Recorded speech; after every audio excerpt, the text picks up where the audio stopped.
Fox Sports. We are La Force. We are Minnesota.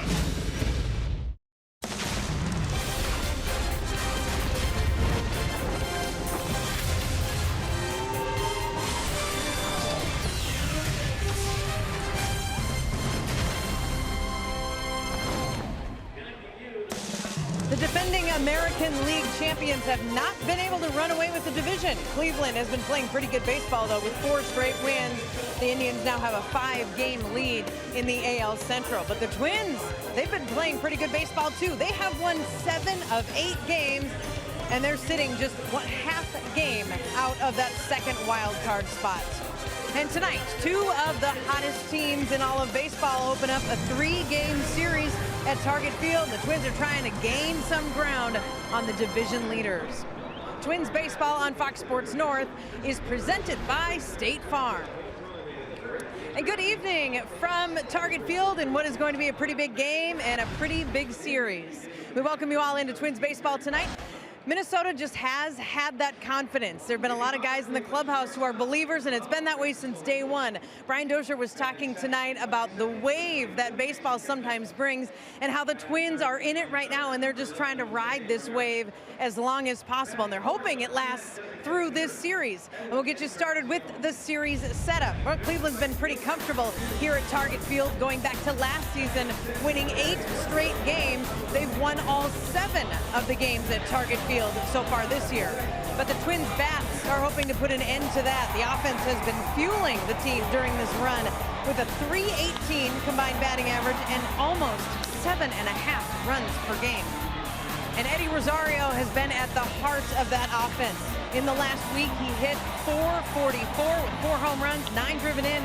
Yesterday, Eddie was named American League Player of the Week for the first time in his career. Coming up, Cleveland has a 5-game lead in the Central, but the Twins are trying to narrow that gap. Dick and Bert on digging for the division lead. Coming up next.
Baseball on Fox Sports North is presented by Toyota.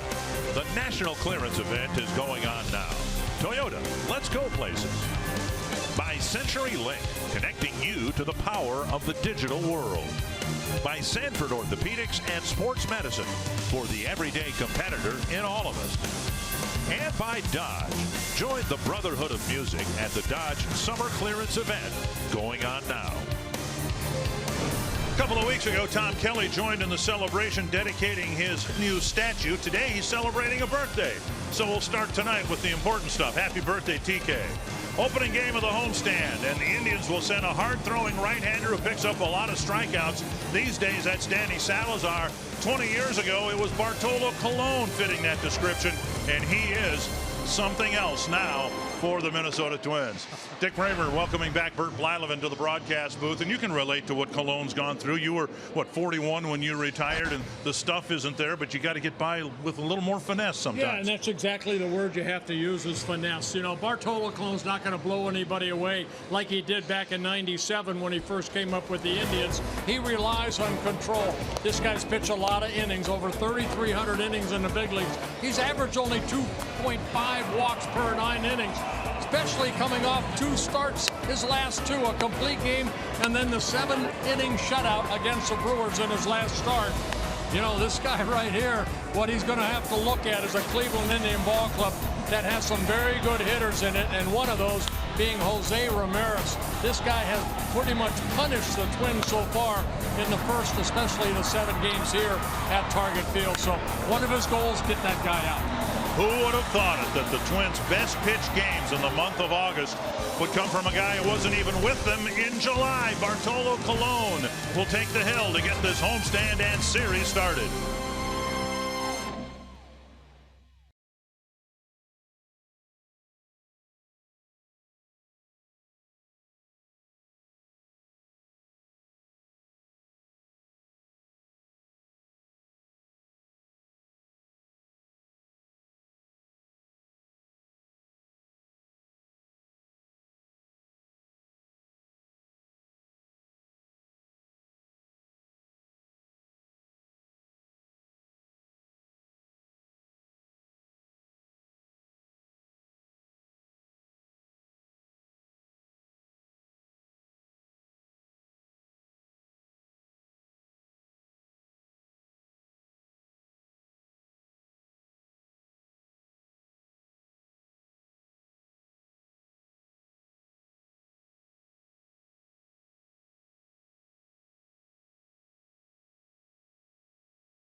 Minnesota's been packing plenty of punch on its way to 7 wins in 8 games. The Twins are again a contender in baseball's playoff race. Tonight, the reigning champs and current division-leading Indians come to town. Cleveland thought they had delivered a knockout to the Twins earlier this season at Target Field. Minnesota would have an answer, sweeping aside the Indians in Cleveland. Who will be left standing after this important Central Series? Find out next on Fox Sports North. back at Target Field for the start of a 6-game homestand and an important 3-game series with the division-leading Cleveland Indians. Twins coming into this series having won 7 out of 8. Eddie Rosario starting this series and this week as the reigning American League Player of the Week. Yeah, congratulations to Eddie Rosario, second Twins player to win that award. Miguel Sano won it back in April. And the Menards batting order for the Indians: Lindor, Kipnis, Ramirez, Encarnacion, Bruce, newly acquired, and Santana, then Jackson, Zimmer, and Gomes. And on the mound, former Cleveland pitcher Bartolo Colon. First pitch lifted high and deep down the right field line. Well, the Indians know, Dick, what they're going to get. Fastballs. Colon making his 6th start for the Twins. We showed you the numbers his last 2 starts. Those are his combined numbers between the Braves and the Twins. 1 strike to Lindor. And he chases strike 2. He may as well throw out all the numbers he accumulated in Atlanta, because since he's come to the Twins on July 7th, he's pitched awfully well. He, in fact, in August has given the Twins their best starts. And an 0-2 pitch, line to left. Lindor swinging at all 3 pitches, and he's aboard with a leadoff single. And I think you're going to see the Cleveland Indians, who are a pretty good hitting ball club, going to do that. They're going to be up there swinging early. Twins out in the field of the fantastic trio of Rosario, Buxton, and Kepler in the outfield. Defense brought to you by Northland Ford. Sano at third, Polanco at short, Dozier and Maurer on the right side, Castro back behind the plate. Jason Kipnis just off the disabled list in the 2nd spot and playing second base for the Indians. This has been a really odd season series between these two teams, because the Indians swept a series here, and then the Twins went to Cleveland and swept a series there. Terry Francona got his team to the brink of a world championship, and they got off to a slow start. Twins had first place for most of the first half of the year, but now the Indians are reigning with a 5-game lead. Pitches up. Yeah, the Indians like to run, but Colon pretty quick home. He'll utilize that slide step toward home plate. Try to keep Lindor, who has 8 stolen bases at 9 attempts, around first base.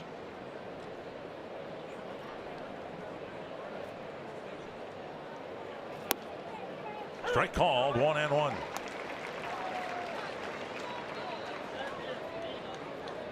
The Indians have won all 6 games here this year, and the Twins have won 5 of the 6 in Cleveland.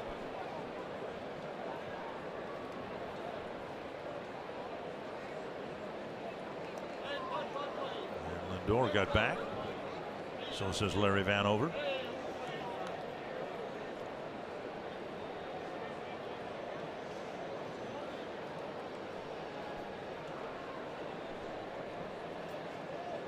One and one to Kipnis.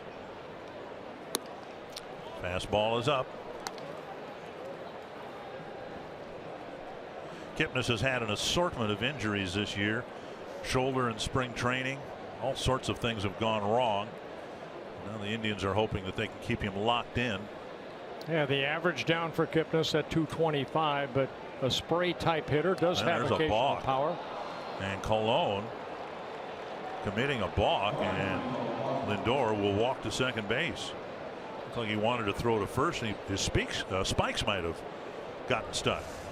Yeah, take a look right here. Colon just couldn't get that left foot over to work to throw to first, and I think you're right. He got kind of locked up right there off that pitching rubber.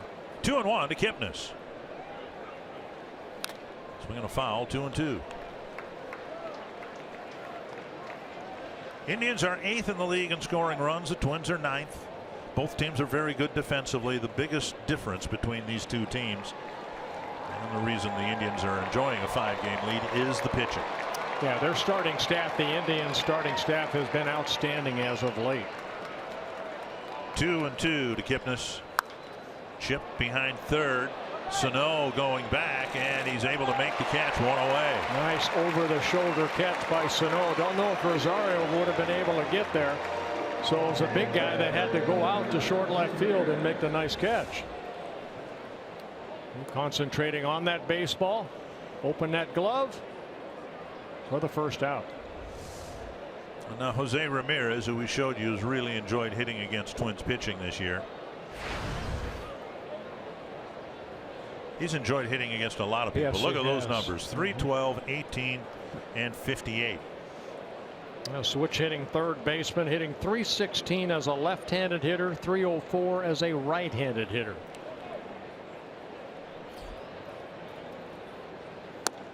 Missed the inside corner, ball one.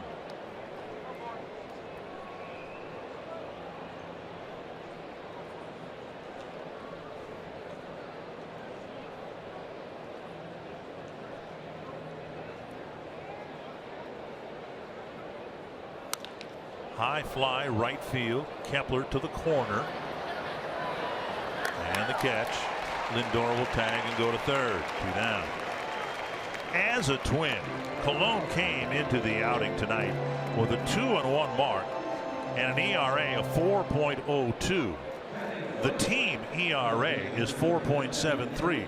So he has been a significant upgrade over what the Twins have run out there in this spot in the starting rotation. And I'm going to say it early, if you're a young pitcher like Gibson or Jose Barrios, watch how this guy pitches with not overpowering stuff. He's got to hit his spots.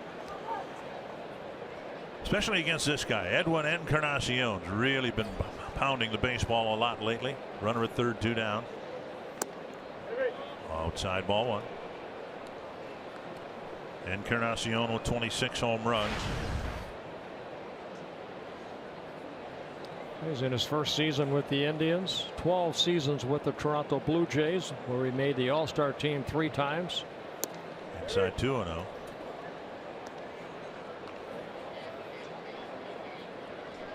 Newly acquired Jay Bruce is on deck. He's a left-handed batter. And Colon doesn't miss ball 1, ball 2 very often. We'll see how aggressive he is here in the Encarnacion at bat. Changeup. Swing and a miss. Well, that's what he does so well. Changes speeds in good locations. And he avoids walks. 31, now 32 innings pitched. Only 3 walks as a Twin.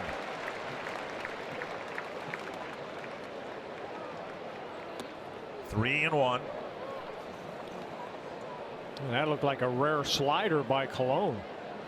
We have seen him in his recent starts mix things up a little bit, throwing a few more changeups, adding a 4-seam fastball. Pinky away. Watch Castro sit outer half of the plate. A strike call, 3-2. He throws that 2-seamer that will start out over the plate and then come back over the corner. So watch Castro right here. He's sitting out there. Now hold that glove like he does. Hold it. And he gives the umpire, Alfonso Marquez, a good look at it. Full count to Encarnacion. Tapper to third. Sano has a long throw. On target. And Colon pitches around the leadoff single and the ball.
trip.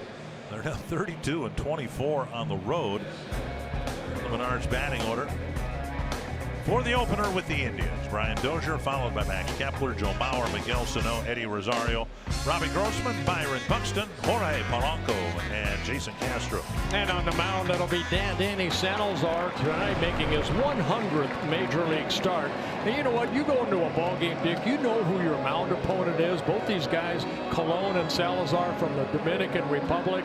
And you say, whoa, you know, look who my mound opponent is Bartolo Colon.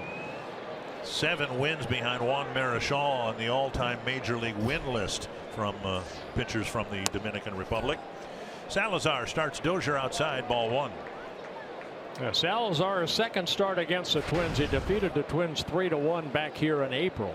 Just coming off the disabled list. Fastball fouled back.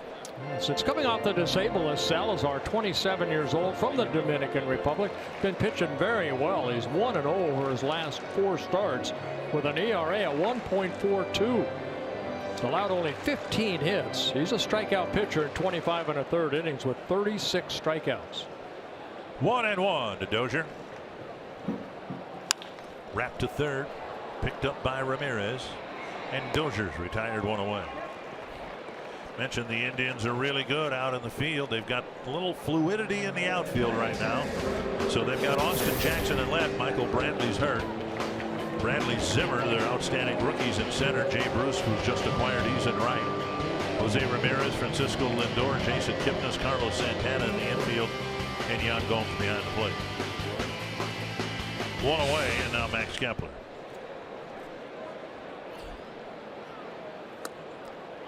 Taken low, ball 1. Twins have been swinging that hot bat, hitting .318 over the last 8 ball games. 2-0. You look at their wins: 6-4, 9-4, 7-2. There was one really well pitched game, the Cologne game in Milwaukee. 11-4, 5-4, 6-5. What they haven't had are too many well pitched games that they won. And maybe they can get one from Cologne and squeeze across enough runs against Salazar. Yeah, 59 runs over the last 8 ball games for the Twins offense. Off speed pitch gets a swing and a miss. 2-2. 5 games behind the Indians in the Central Division. A half game out of the second wild card position. Second to the Angels, and the Angels losing to Washington 1-0 in the 5th inning in D.C. 2-2 to Kepler. Fouled away. And the Royals are right there with the Twins. They're all bunched up.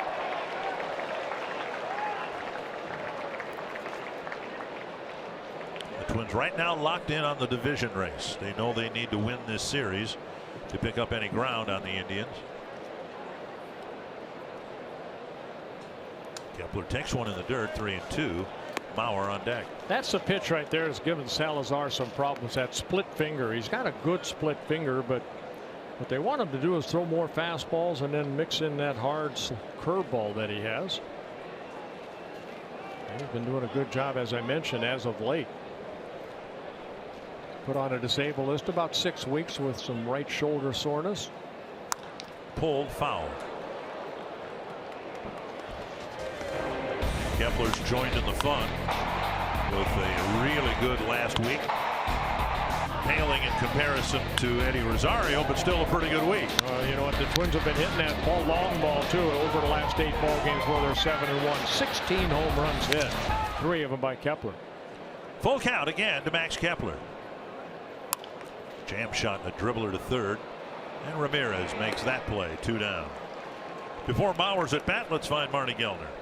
Guys, time to look at our car scoop from the clubhouse. I asked Paul Molitor today how he is viewing these 3 games against the Indians, and he said no question that there is more on the line. It's more significant than when the Twins and Indians played earlier this year. But Molitor said they're trying to keep it in perspective and just keep the mindset of winning games. Hector Santiago did not make his last rehab start, not feeling quite right yet. The Twins are still trying to get to the bottom of why he has not been able to get back to 100%. Glenn Perkins was in the clubhouse today. He pitched in back-to-back games at AA Chattanooga. Yesterday was his best game in terms of command. But Molitor said, as far as activating Perkins here in the big leagues, he said over the next couple of days that the Twins are going to contemplate what the best move is for him and for the team. So Dick and Bert, we will soon find out.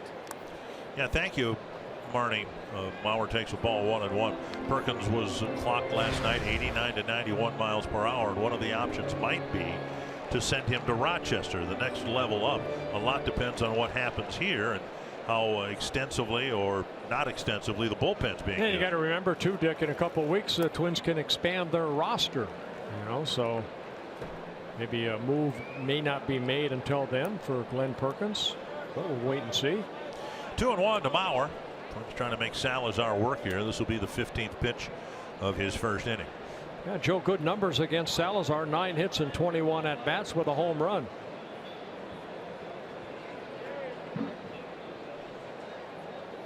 And now 3-1 with Sano on deck. 37 walks in 80 1/3 innings for Salazar coming into this ball game, making his 15th start, his 17th appearance. Fouled away, 3-2.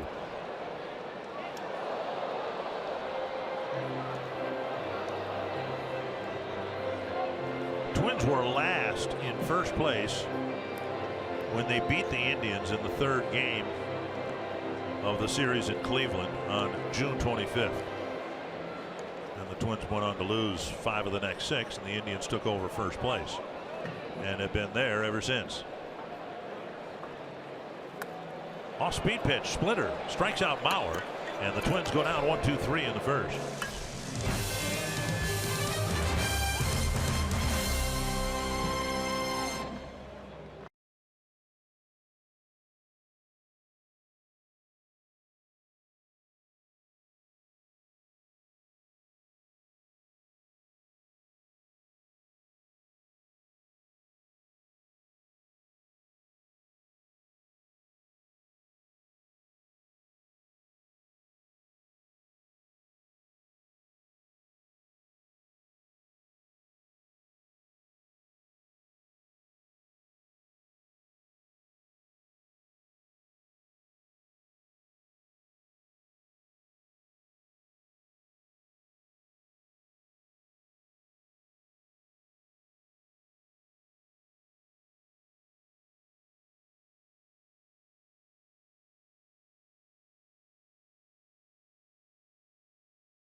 For a year with the Mets, and now the Indians got him because Michael Brantley's on the disabled list, so is Lonnie Chisenhall.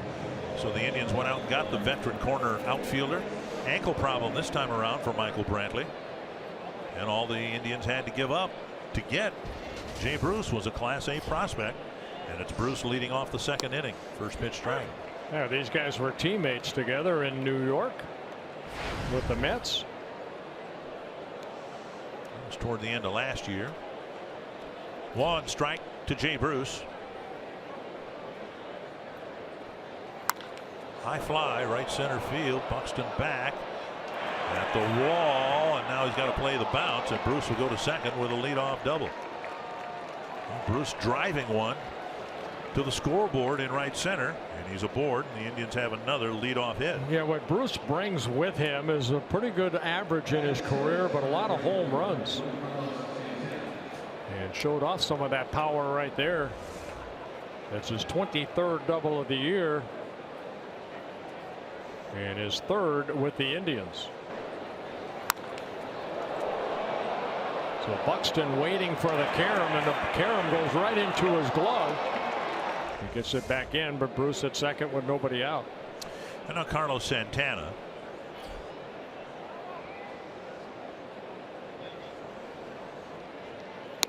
And Colon faced with essentially the same situation he had in the first inning. Lindor had singled. Colon balked him to second. And then Kipnis, Ramirez, and Encarnacion were retired without the run scoring.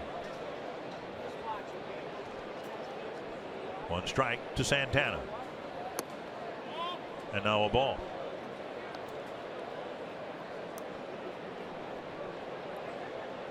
Every start for Colon in a Twins uniform has been better than the prior start. On his last time out, he pitched 7 shutout innings, so we might be in for a whale of a ball game tonight.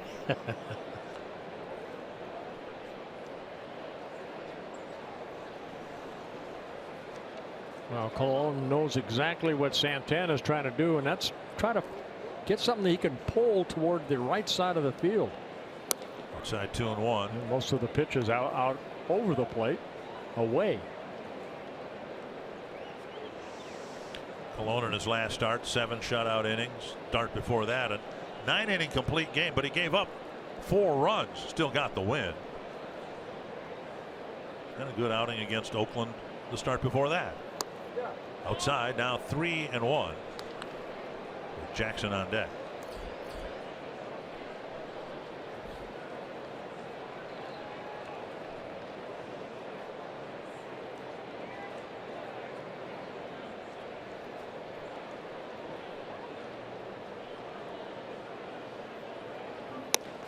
And a strike, 3-2.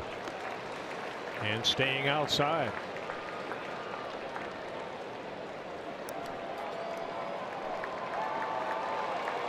Santana just 1 for 8 against Colon, but the 1 was hit over the fence.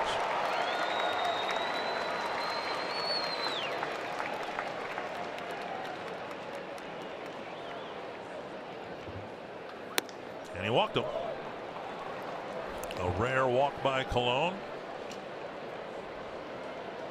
That'll bring up Austin Jackson. Of course, timeless moment, a younger Bartolo Colon, back when he could throw in the upper 90s. He came up with the Indians back in 1997, stayed with them in 2002. Then he got traded over to the Expos. Actually won 20 ball games that year, 10 for the Indians and 10 for the Expos. So pitched now for 10 different major league teams, 237 wins. And here tonight is 519th major league start. Austin Jackson will bat with 2 on and nobody out. The first pitch strike. In Johan Santana's great run with the Twins, he won the Cy Young Award in 2004 and 2006.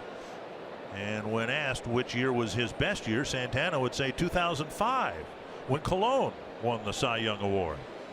That's when he's with the Angels. Outside 1-1. And I think a lot of people would look at the 2 years and understand why Santana felt that way. He came very close to winning 3 straight Cy Young Awards with the Twins. 1-1 to Jackson. Grounder toward the hole. Nice knockdown by the shortstop Polanco. But the bases are loaded with nobody out.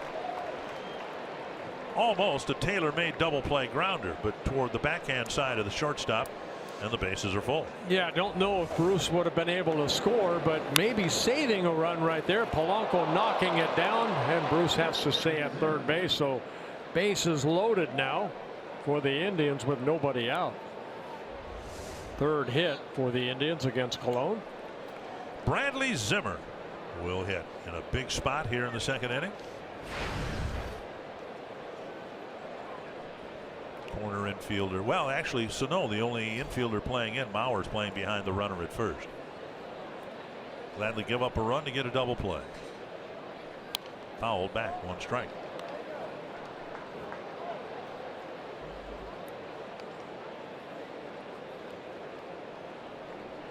Indians really like Zimmer out in center field.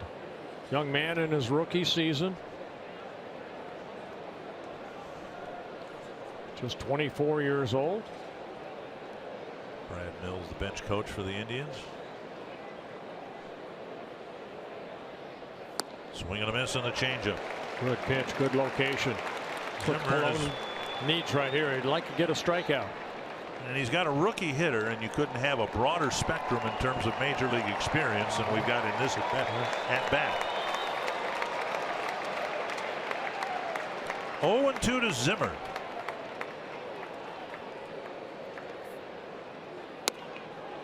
Fastball inside.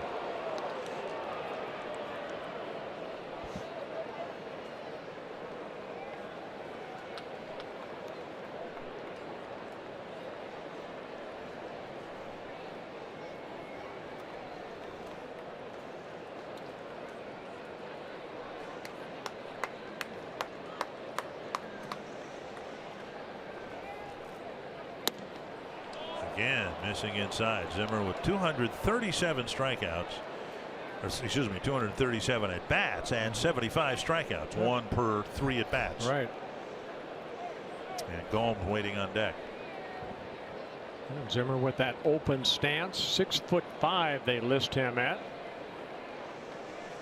Runs well. Tough guy to double up.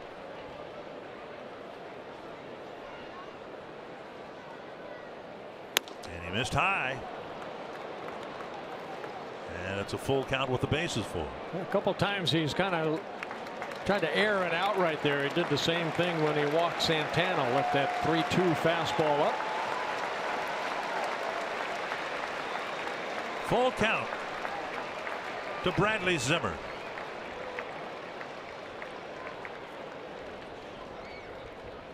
Change up, got him. He missed with a 91-mile-per-hour fastball upstairs, and then came back with the changeup to strike him out. And if you ask Bartolo Colon, he set him up with that high fastball. You can see all the different pitches, the different speeds are all different, and then strikes him out with that great changeup at 81. Great location down. And now Yan Gomes. Gomes not hitting much, just 220, and he too can be struck out. Colon trying to pitch out of a big mess here in the second inning.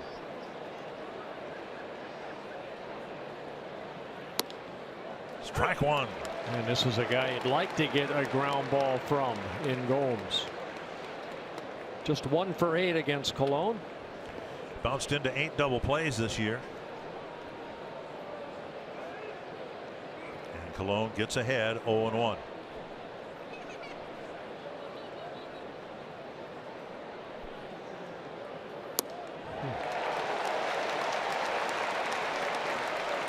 As bad as this situation is, bases loaded, nobody out, you're dealing with somebody who's been in this situation about 1,000 times. So don't expect him to, get too wound up tight over this situation. You're not going to get rattled. You're going to continue to chew that gum and try to make the best pitch he can here. 0-2.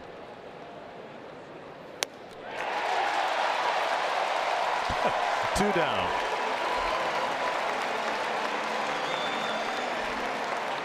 And now Lindor, who started the game with a single on an 0-2 pitch. Well, fastball up in the zone at 89. And 2 big strikeouts for Colon. Oh, a tough hitter standing between Colon and a marvelous job of pitching out of a jam.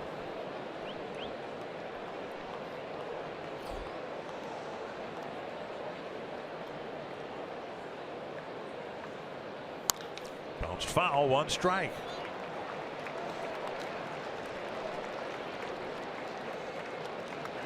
I had the great opportunity to watch Catfish Hunter pitch, and he won Cy Young awards. But Bartolo Colon just changes speeds. That was a 91-mile-an-hour fastball, I believe. This one might be, 88, might be 85.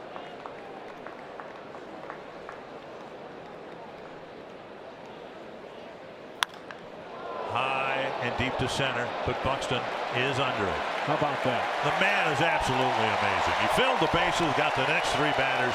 We're still scoreless.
out of a jam.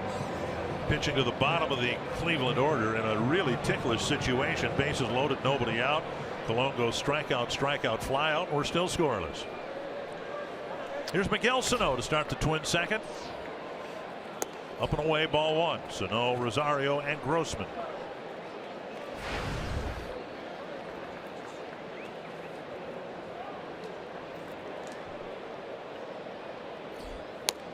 And a strike on the outside corner.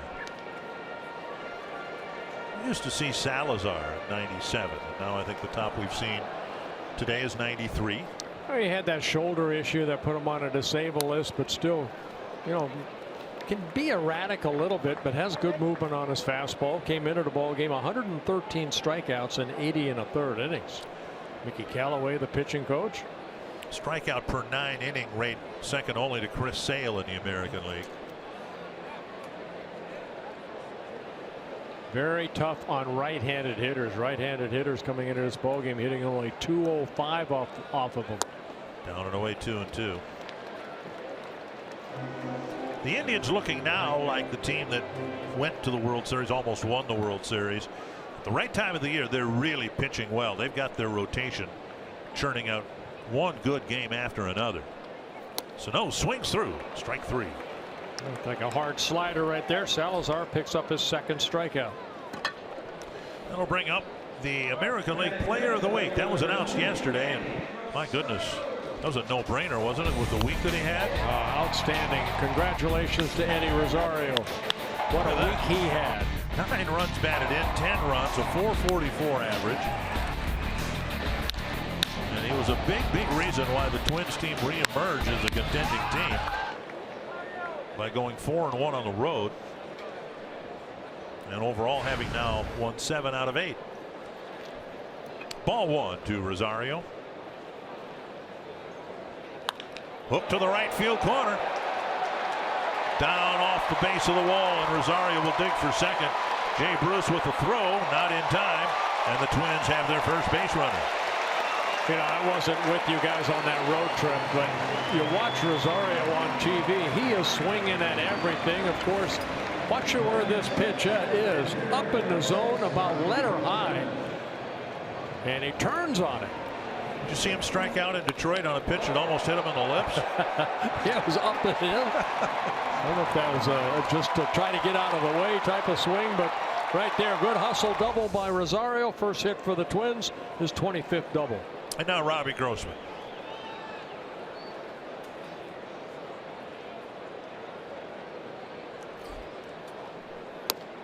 And Grossman takes a strike. Grossman no longer in the top 10 in the league in on-base percentage, but Joe Mauer is. Grossman's just off the top 10 list. Well, good numbers against Salazar. 4 hits and 8 at-bats for Grossman. Hitting .245 from the left side of the plate. 1-1. Twins are 9-4 in the month of August.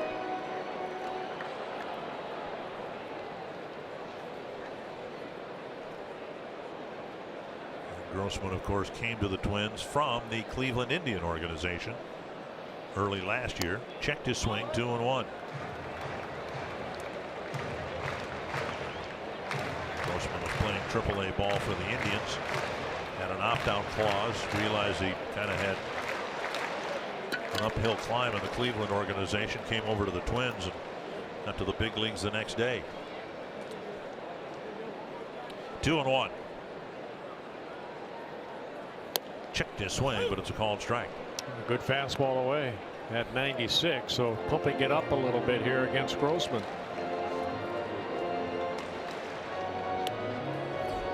Left-handers hitting .292 against Salazar. He's given up 12 home runs, 7 to left-handed hitters.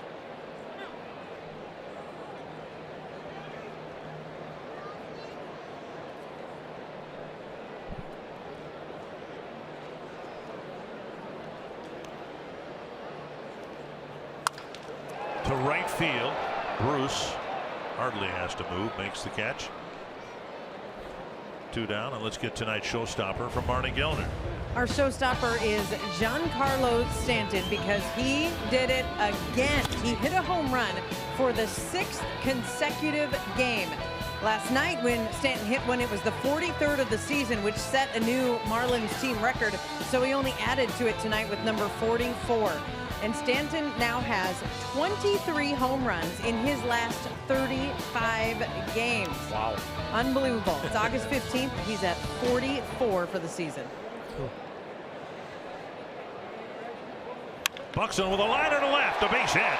Rosario around third. He's being waved around, and he will score. And Buxton with a 2-out hit, putting the Twins up 1-0. And another guy that's really been swinging a hot bat is Byron Buxton, jumping on that first fastball. And Jackson out in left field kind of lost his footing a little bit, and that's what Gene Glenn, the third base coach, saw. Ball hit sharply. And Rosario with 2 outs, he's off with a crack of the bat. And as that ball kind of got to Jackson pretty quickly, watch him right there, just kind of lost his footing, and Rosario sent in. And the Twins take an early 1-0 lead. Here is Polanco, who has picked it up in the last couple of weeks. Buxton a threat to steal.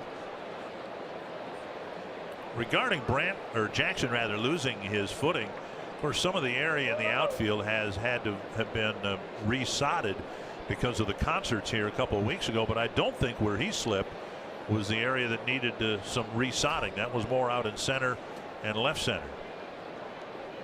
Polanco takes a strike. Polanco's batting average was down in the 2 teens just a couple of weeks ago. Now it's up at 240. Yeah, and a lot of the hits coming from this side of the plate, where he's hitting 252 as a left-handed hitter now.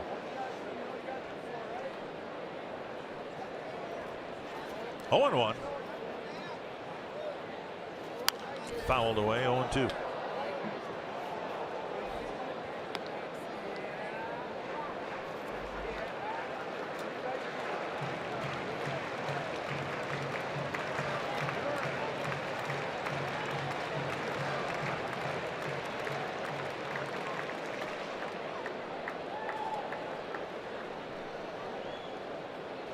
A real good month of August over after an awful July that saw Polanco not play that much.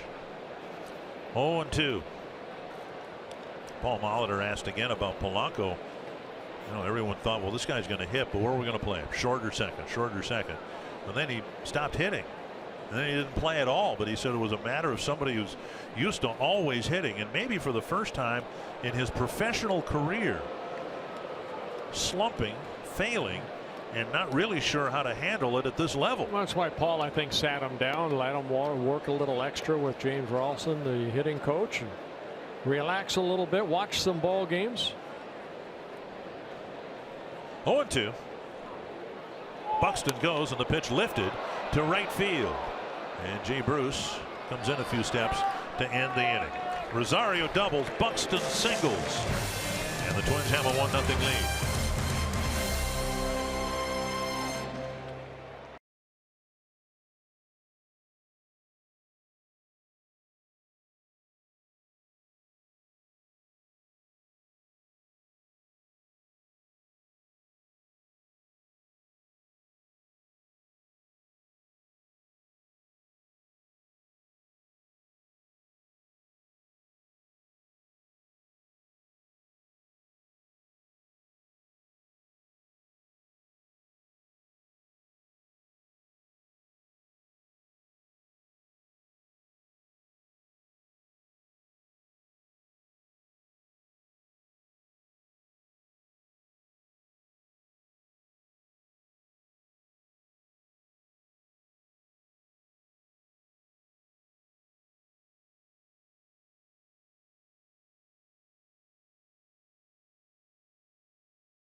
Sports North is presented by Northland Ford. Visit buyfordnow.com and your local Northland Ford dealer today.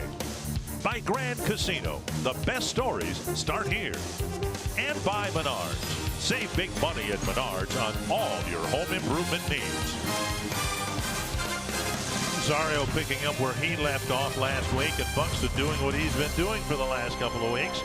A lot of Byron's hits have been 2-out run-producing hits, and he delivered another one to put the Twins up 1-0. Now in the third, Jason Kipnis will start things for Cleveland. Colon misses ball one. He's had to pitch through some difficulty already here tonight. Would love to have a 1-2-3 inning.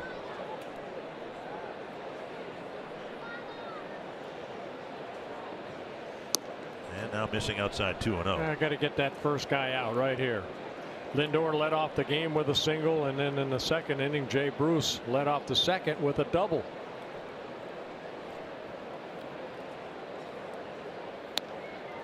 Now 3-0. Colon walked Santana as part of a bases loaded situation. Trying to get the leadoff man here in the third. And a strike. Yeah, when Neil Allen, a pitching coach, Paul Mahler would like to get here out of Cologne is give me 6 or 7 innings. Something that the starters have not really done a good job of, even though they've been winning ball games. And now a walk to Kipnis, and the leadoff man is on again. You know, over the last 8 ball games we mentioned, the Twins are 7-1, but the starters high ERA 5.45 in those 8 starts. Only 36 1/3 innings were the relievers. Hey, thank goodness there was a day off yesterday for those guys. They worked 34 2/3 innings over the last 8 ball games. And you'd like that to reverse itself. You'd like the starters to be better and be less reliant on the bullpen. Here's Ramirez. And there's a first pitch strike. Well, credit those guys in the bullpen. They did a great job keeping the club in the game. Yep. In August, the bullpen pitching to a 2.03 earned run average, even with what happened a couple of nights ago in Detroit. 1 strike. Outside, 1-1. The thing that Colon has brought to the Twins on the day he pitches, forget the intangibles and what he means to the younger pitchers and the example he sets for really everybody in the rotation. 1-1 to Ramirez. Fly ball left field, and Rosario will make the play. Fox Sports Supports is proud to team up with Girls on the Run and their dedication to empowering young girls and instilling confidence through running. Learn more about how you can get involved this fall and visit foxsportsupports.com. Colon brings to the mound something you brought, Jack Morris brought. It's a cliche, but there is something to it, a bulldog mentality. And I don't know what the opposite of that is, a dachshund mentality or something, but the Twins have had way too many starting pitchers who can't do what Colon can do.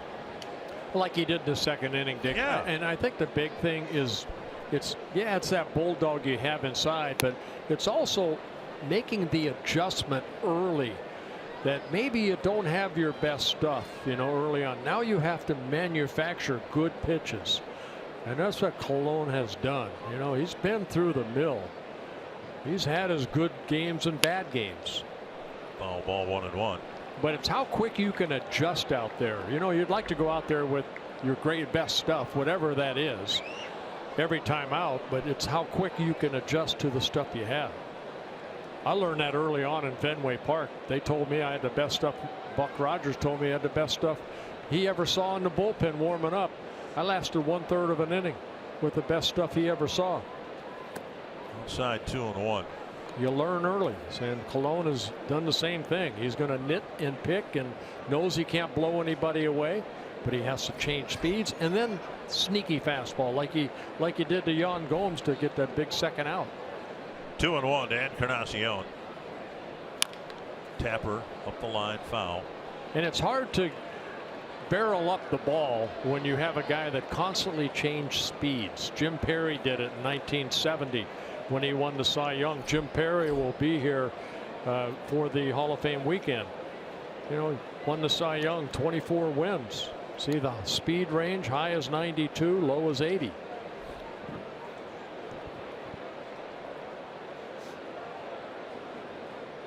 Works down in the zone, works up in the zone, in and out. Castro now sitting away. Little bit up, not by much. That's not missing by much right there. You've seen Marquez, the home plate umpire, call that high strike once in a while, but right here, Castro trying to hold it, but you can see about belt high. 3-2. Keep an eye on Kipnis. He walked to start the inning. Encarnacion among the league leaders in grounding into double plays. He's hit into 16 of them. He hits a ball so hard. Got to respect his power with 26 home runs.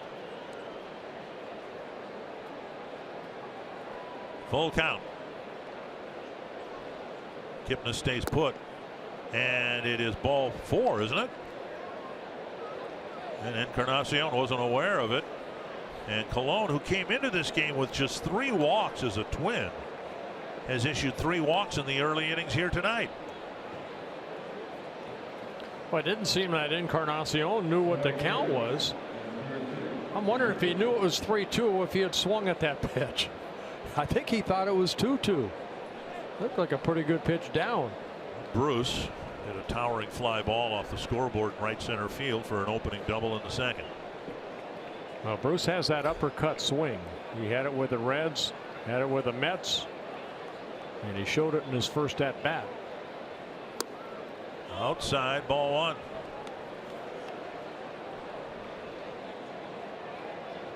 Jay Bruce, 30 years old, 3-time All-Star when he was with the Cincinnati Reds.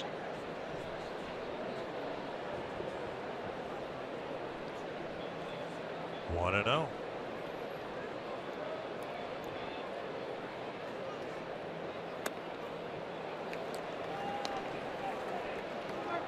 .54 pitches, 29 strikes.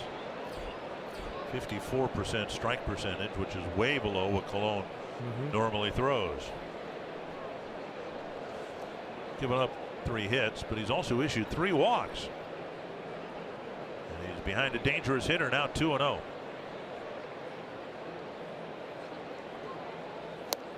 That's what we threw him.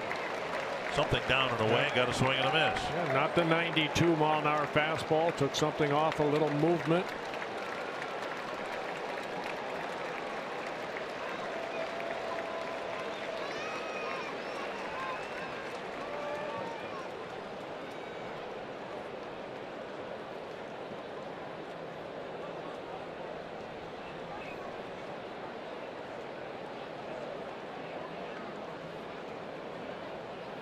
Foul back, 2-2. Added a little bit right there. And that's what's so hard, I think, for a hitter to hit. And, you know, you're looking at 89 that Bruce swung through. Then he goes 91. He may go 85 here. You don't know. The uncertainty of what Colon might go about his business. Maybe a good changeup at 81. Say he threw a high fastball, very high fastball to Zimmer, and came back on 3-2 and threw him a changeup. 2-2 to Bruce. And there's a good changeup, but missed low. Hitters will say they want to see that guy that throws 96, 97 every time because they can time it. It's hard to time a guy that changes speed so well. And a big pitch right here. Another 3-2 count.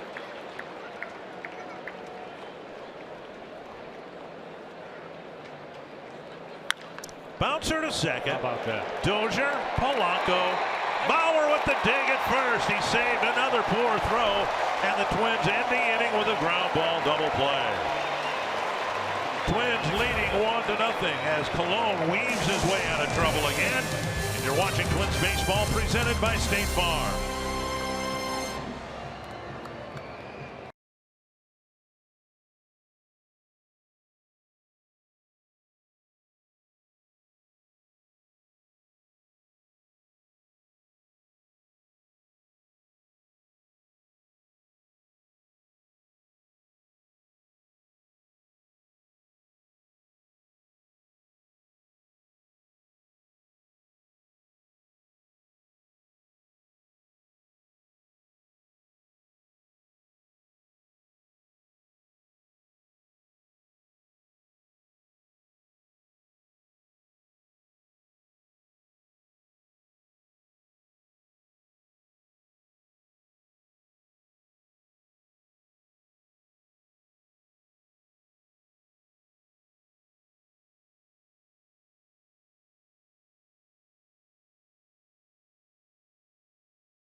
Only in Minnesota can you cozy up in a variety of different bed and breakfast locations. Have your own charming getaway no matter where you stay. Choose from Victorian mansions, cottages in the woods, lakeside castles, log houses, and even renovated former buildings. All complimented by warm hospitality, gracious sharing of the area's offerings, and delicious food. Find unique getaways at exploreminnesota.com and share your favorites with #OnlyInMN. Jason Castro leading off the third. First pitch fouled away. Twins leading 1-0. That was a nice pick by Joe Mauer over at first base. We've seen Joe just get better and better at first base.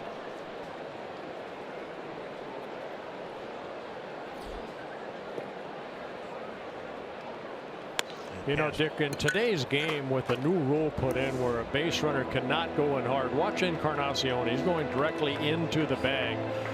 Shortstops have to know that, and they got to make a better throw right there. But there's a great pick by Joe Mauer.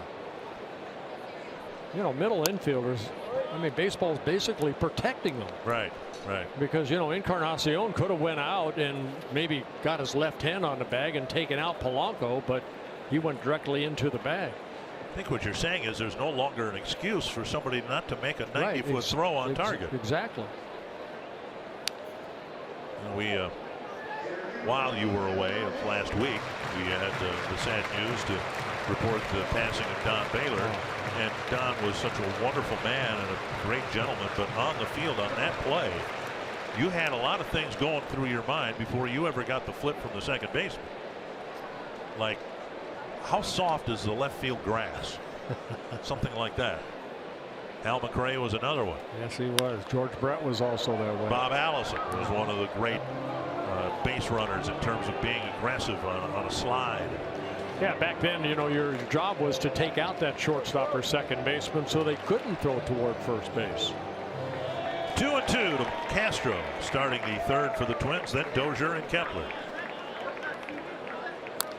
And Castro hanging tough.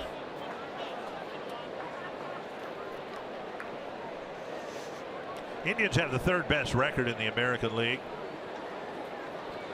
behind Houston and Boston, the other division leaders.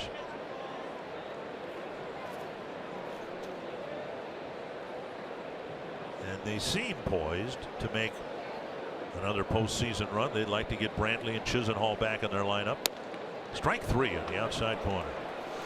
One down. Looked like when he went through the slider, a backdoor slider, and Castro the third strikeout victim for Salazar.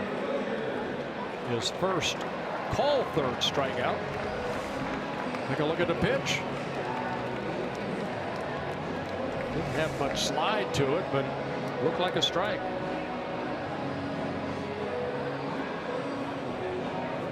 And that'll bring up Brian Dozier.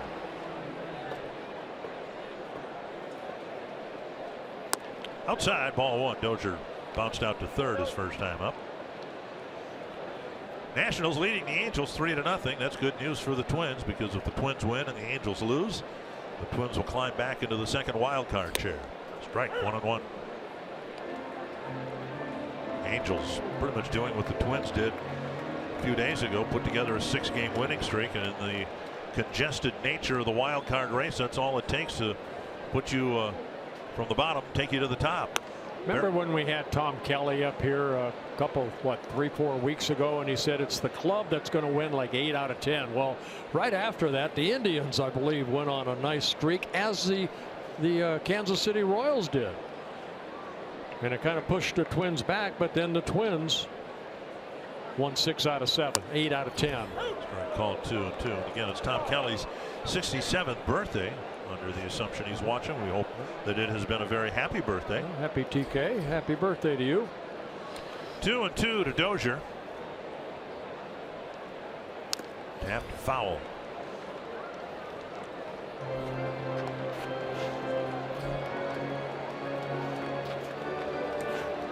Well, Bryant came into this ball game against Salazar, 12 hits and 29 at bats with a couple home runs. Uber with some medical attention given to his fingers. That's fouled, and it'll reach the seat. Since we shot Corey Kluber, maybe a little fingernail thumbnail issue. The right thumb, yeah. Kluber's been awfully good. Bauer's been good. Salazar's been good. Carlos Carrasco's had a couple of hiccups, but he's been pretty reliable. Mike Clevenger. I mean, that's why the Indians are poised, people think, now to get into the postseason and maybe make a long run again. It's because everybody talks about the bullpen, but their starters now are finally putting it together. And going deep into the ball game, so the bullpen doesn't have to work 3 or 4 innings night after night. They are without Andrew Miller for this series. He's on a rehab assignment. He'll rejoin the club this weekend, they hope. 2-2 to Dozier. And now a full count. Kepler on deck. Salazar has not walked anybody yet. He has 3 strikeouts. He's given up a couple hits.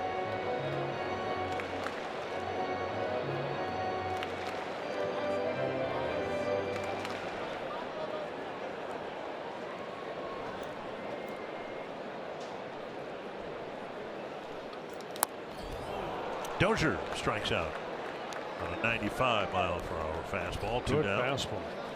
Joined Michael Kadire, Andy McPhail, Bert Blyleven, I believe, other Twins Hall of Famers at the Hall of Fame breakfast Saturday, August 19th. You're going to that, aren't you? I hope so, yes. I haven't been invited, well, but I'm going.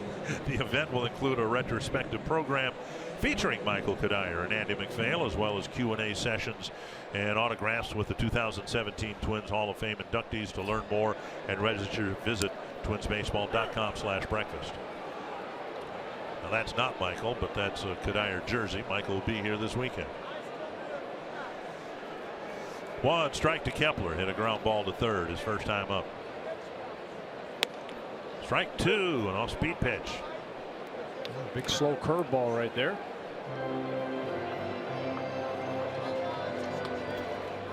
Salazar again making his 100th major league start. He has 37 major league wins. Up and in. 32 losses, good ERA, and 3.78 coming into this ball game. 1 complete game in his career. That was a shutout against the Tigers back in 2014. Breaking ball down and in. Kepler strikes out. Salazar has another 1-2-3 inning.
The better 2/3 of the Dozier family here.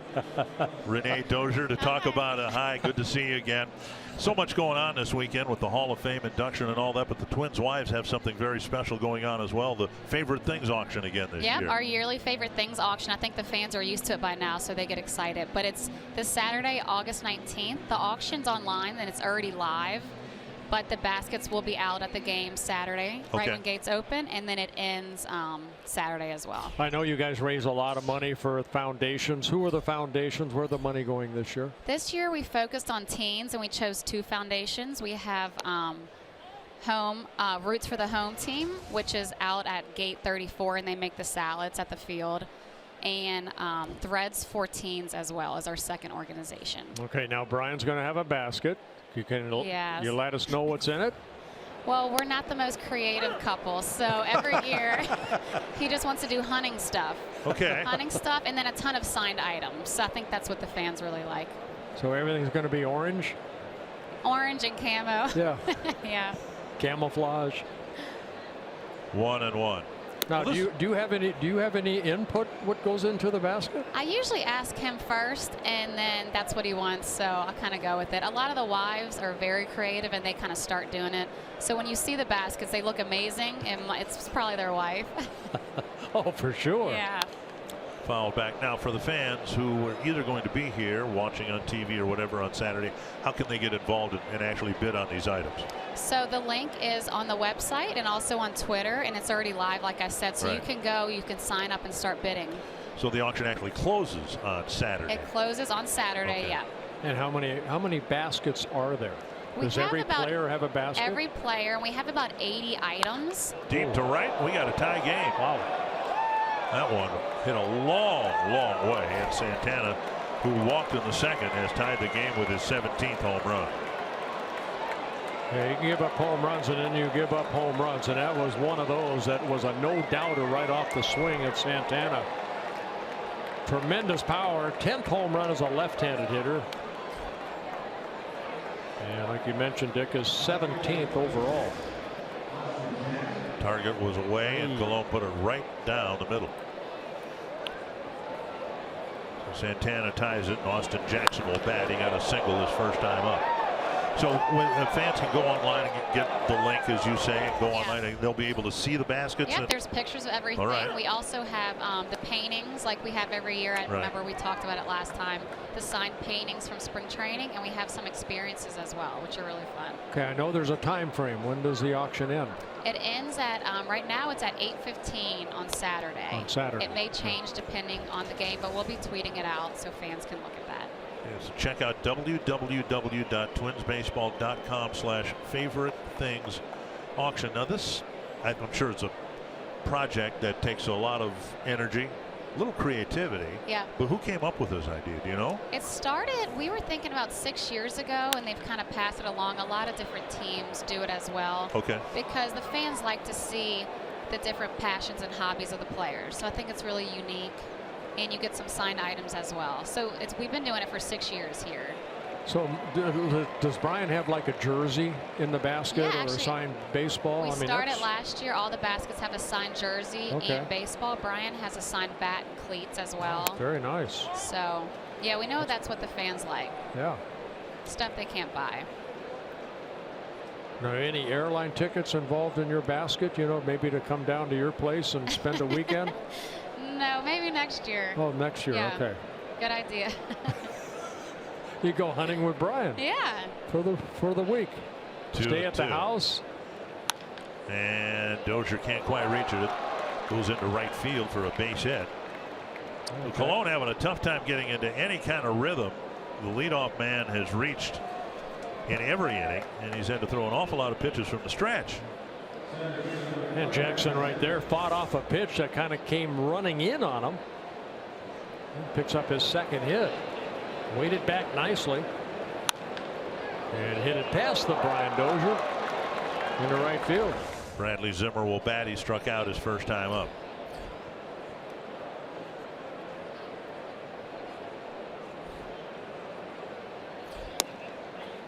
There's a strike. In terms of collecting stuff, the autograph stuff, that's pretty easy for Brian to get, right? Or do the wives get them directly from their husbands? No, yeah, he collects it, and I'll have him sign it. So Right. it's all stuff that's all game use stuff that he's used, and it's pretty easy for the players to get. Close play at first. Jackson got back, and Colon trying to pick him off. Well, every player has their own basket. So basically, I mean, Max Kepler is going to put a basket together with his stuff and then what he thinks fans would like to raise the most money. Yep, they're all very unique. There's some ones with pets, and I think Kepler has a German basket with a lot of different of his favorite German stuff. A lot of Yeti coolers this year. Oh, really? Yep, I think there's 4 or 5 of them. Those are nice coolers. Yep, those are always popular. 2 strikes to Zimmer, with Colon looking for his first out of this 4th inning, trying to keep it a 1-1 game.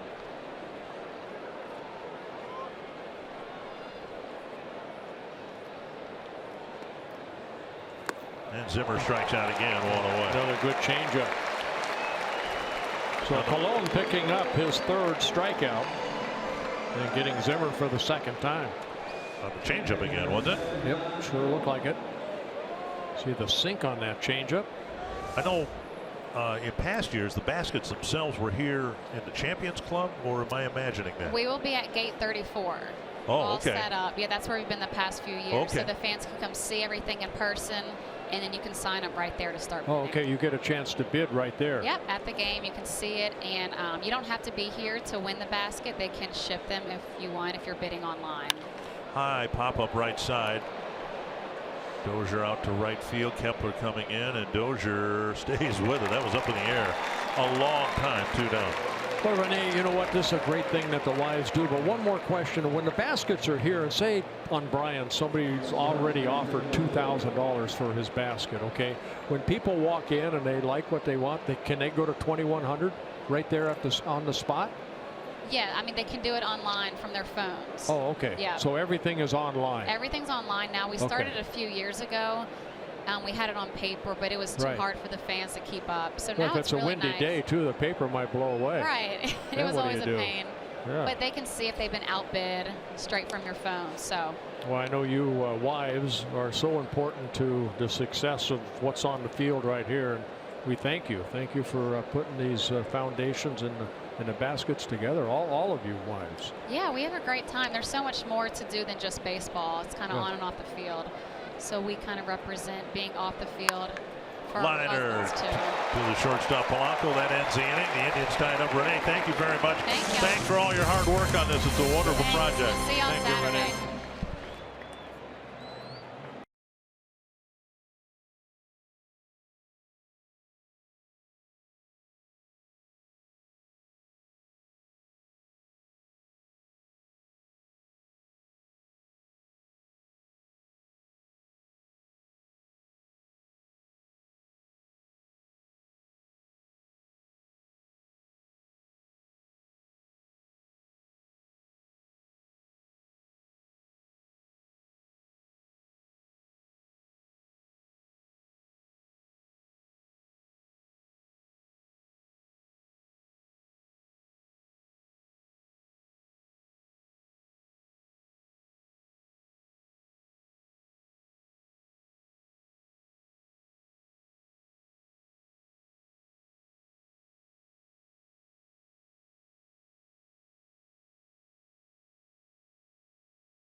Fourth, and Bert, I know you want to join me in offering our condolences to the family and the many friends of Bertram Bidney, who might have been the greatest Twins fan I ever met on Caravan. Bertram and his twin brother Bernard down in Northwood, Minnesota. Bertram just passed away. They both served, twin brothers served in World War II and in the Korean conflict. They usually come up here once a year. They'll bring us a gift. Usually it's some type of sausage, and yeah. Our condolences go out to Bernard. I know he and his brother very, very close, and sad. Joe Mauer will lead things off, and then we want to acknowledge something to acknowledge here before the game. Danny Walton, who briefly played for the Twins in the early 70s, passed away the other day at the age of 70. A former teammate of yours. 1973 and 1975. Danny didn't play much, but he was a strong switch hitting outfielder. That just a good guy. Bauer leading off the fourth. He took a ball. Now he's taking a strike. Yeah, he made his home in Morgan, Utah, and our condolences go out to the Walton family. Bauer struck out to end the first inning, his first time up. 2-1. Salazar with 5 strikeouts in the first 3 innings, so he's done exactly what he's done all season long. Pick up strikeouts, 118 now in 83 1/3 innings. 2-2.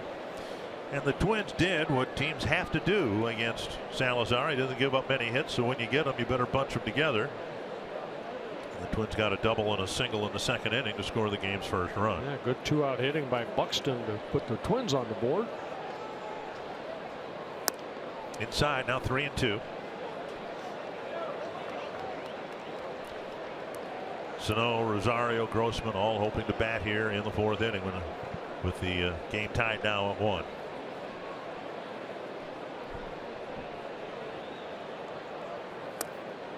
Called third strike. Well, 4 strikeout in a row and number 6 for Salazar. Bauer thought the ball was inside, but it came back over the inside corner. Well, I'm looking at it. Did it just have the height? He's looking where this pitch is. A pitcher's pitch. 95 mile-an-hour fastball down and in. Fox Tracks presented by Dodge. And now Sano went down swinging his first time up.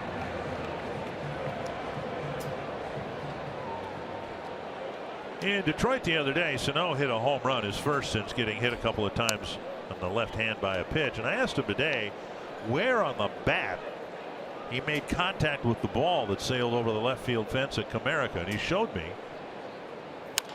Tapper up the line, and Ramirez flips. Sano retired. 2 down. For Rosario's at bat. Let's get caught up. Brought to you by Toyota. Well, Bartolo Colon, I think we have to go to the second inning with bases loaded, nobody out. Put a 0 on the board in the bottom of the inning. Buxton gave the Twins a 1-0 lead, and then the third inning, a double play.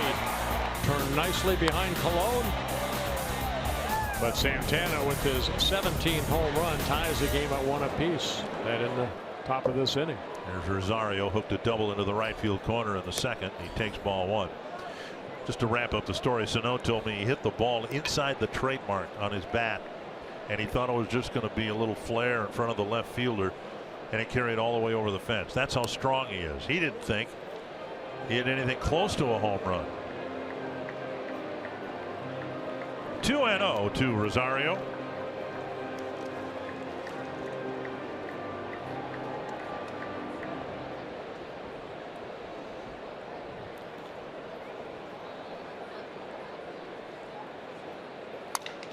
Busted his bat and a fair ball down the line. And Santana to Salazar, and the Twins go down 1-2-3 for the third time in 4 innings.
It's NDSU night here at Target Field.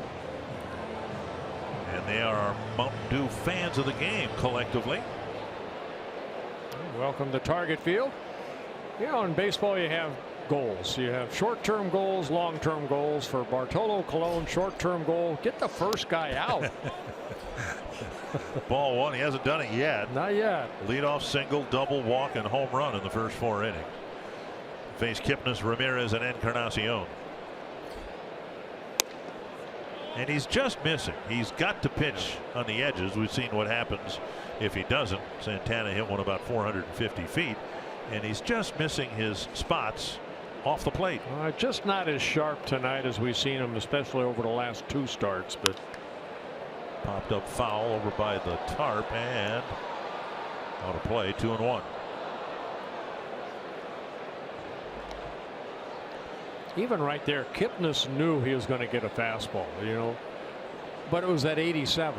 It wasn't at 90. It just, that's pitching, and that's what Colon does a good job of. And he's had to make the adjustment in his career. 2-1.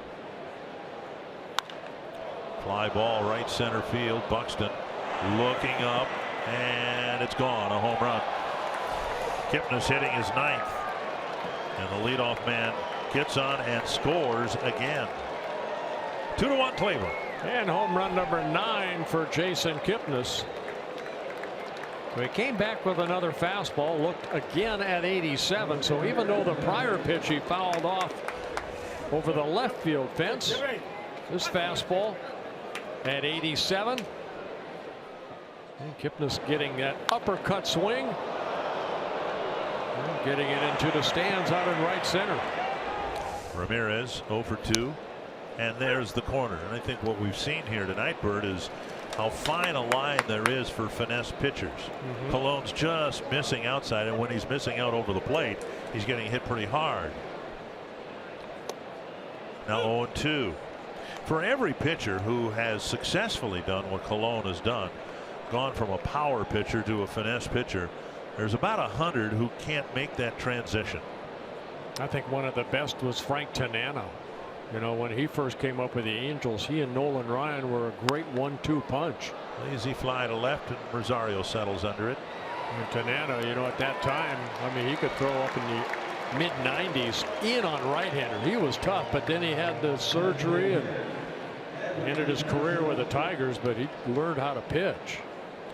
And by the time I got started in this business, he had become the finesse pitcher. I remember hearing about him, but I don't remember seeing the mid to upper 90s fastball.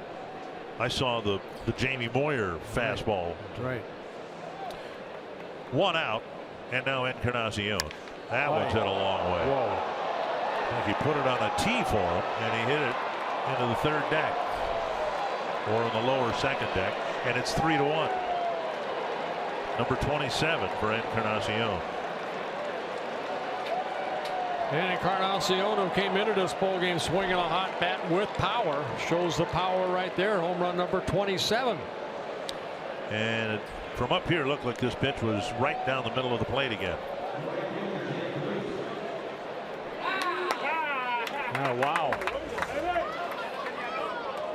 Well, they wanted to come inside, but again, an 87-mile-an-hour pitch at Encarnacion did not get cheated. I guess it didn't quite make it into the 3rd deck. Here's Bruce out in front of the changeup.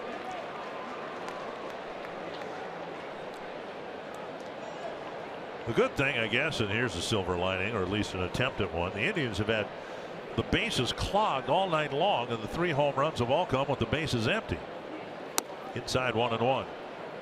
The bases loaded, nobody out in the 2nd, and Colon got out of that. Issued a couple of walks in the 3rd. He got out of that.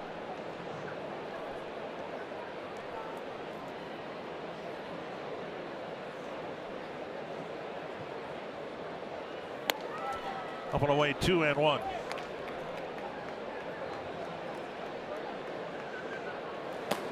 Alan Buznit's getting loose in the Twins bullpen.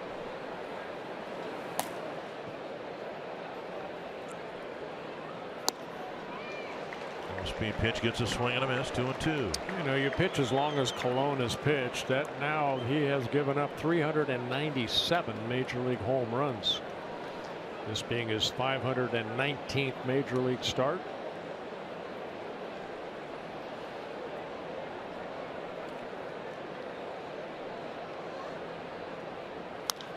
Popped up near second base. Polanco back on the skin of the infield, makes the catch. 2 down.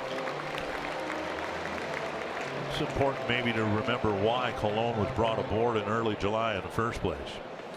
Phil Hughes was hurt again, and as it turns out, lost for the season.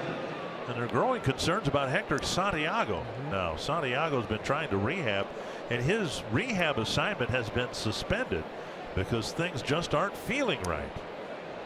And really, Kyle Gibson was not pitching well either. Right. So they were looking for somebody to give him some innings.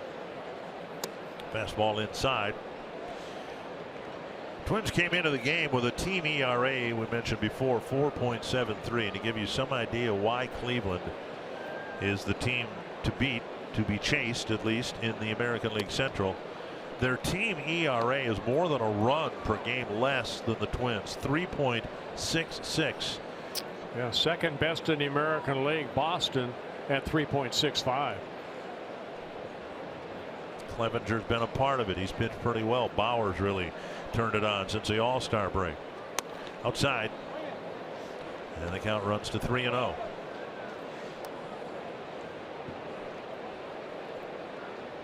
The Indians have a history of doing this in the Francona era, playing better in the second half than the first, and finishing the seasons strong in September. There's a strike.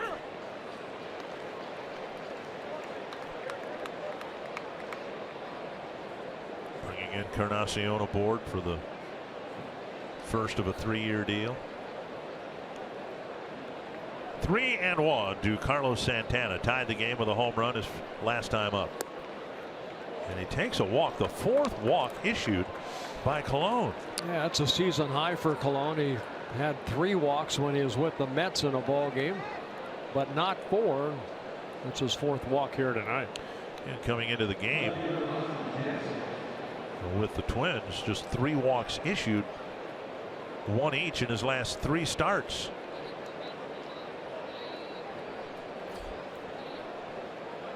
Here is Austin Jackson, a couple of singles for the left fielder. Strike on the outside corner.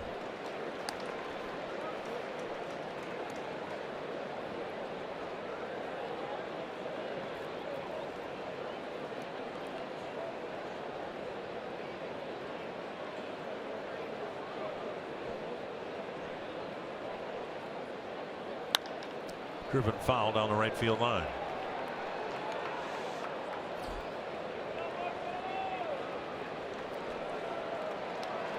Tonight in Rochester, Colon, Steven Gonsalves, last year's minor league pitcher of the year, had a good outing again at AAA. 6 innings, 8 strikeouts, and 1 run. I see too many 20s up there. 22, 20, 20 so far this inning.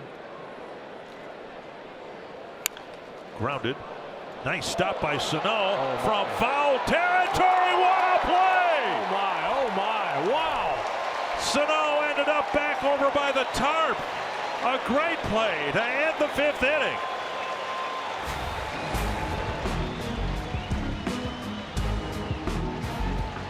Wow, what an outstanding play.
It means we are in the Minnesota Lottery winner's circle, and we have $100 worth of scratch-off tickets tonight for Jesse and Ed, who are twins and celebrating their 90th birthdays tonight at the ballpark. Jesse actually lives in Madison, Wisconsin, and Ed lives in Michigan, but they have some family here. Ed used to live here, so they decided to come to a Twins game to celebrate 90. Jesse, what is the secret to being 90 years old and still looking as good as you do? Well, keeping active, I think, and eating the right foods and getting plenty of rest. That sounds like a pretty good recipe. This is your first time at Target Field, right, Ed? Target Field. What do you think of this ballpark? I think it's a beautiful place. It's really a good view from all over, it looks like, so I love it. And I asked you the key to being 90, and you said? Honey Nut Cheerios. Honey Nut Cheerios. Every day. Yes. They better send him a good check, too. Huh? They better send him a check. Happy birthday to you both. Thank you so much. Happy birthday. You know what, Bert? The weirdest thing is they're identical twins. Isn't that weird? How about that? Happy birthday. You know what? You talk to a lot of people that are up there in age, and they all say, just stay active. Just stay active. And I guess Cheerios. Honey Nut Cheerios. They got to be Honey Nut Cheerios, and I'll endorse that. That's my favorite cereal, I think. Strike one to Buxton. Drove in the Twins run with a single to left. His first time up. Rosario had doubled. Grossman, you saw, tapped out. Whoa. Salazar fires one to the backstop. 1-1. It's important, I think, to remark on Buxton's progress this year. Now, the average with the single, 234, and that still has some growth in it, I think. Remember last year, though, he had to really turn it on in September to hit 225. He may never have a month like he had in September, and that got his average up to 225. So he's ahead of the game already with the average on the 230s. A ground ball to Kipnis. 2 down. You know what I've seen Buxton do exactly right there. He hit that ball sharply. He went down and got that ball. And the hit that he got the other day in Detroit on a breaking ball is a pretty good pitch. He's going down to get it now.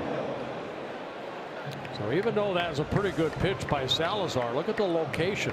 Good slider down and away. Buxton reaching out, hit it sharply. Good concentration, made good contact. That was pretty much the same pitch he hit to center for the RBI single in Detroit. That's what I was thinking. Yes. And now Polanco takes a strike. Hit a fly ball to right his first time up.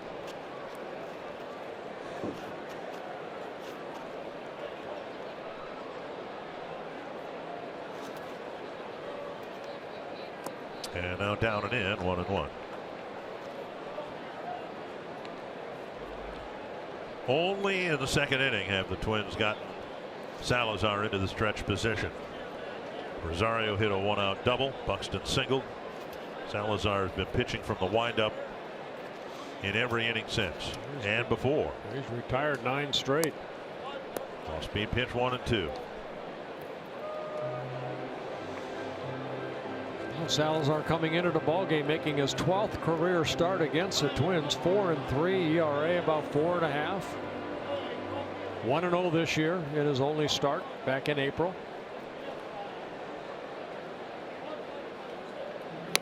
And a fastball over the inside corner ends the inning.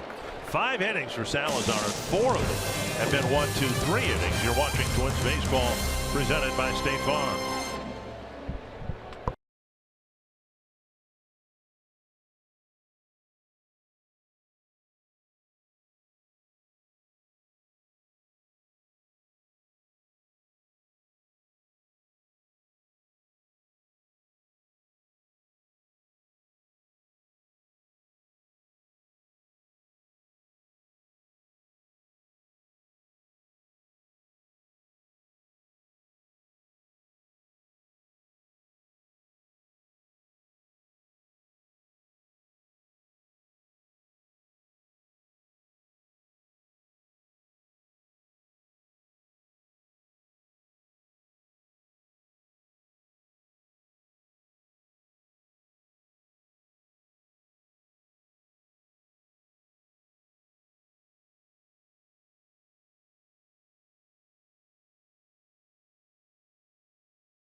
Baseball on Fox Sports North is presented by State Farm. Combine home and auto and see how much you can save.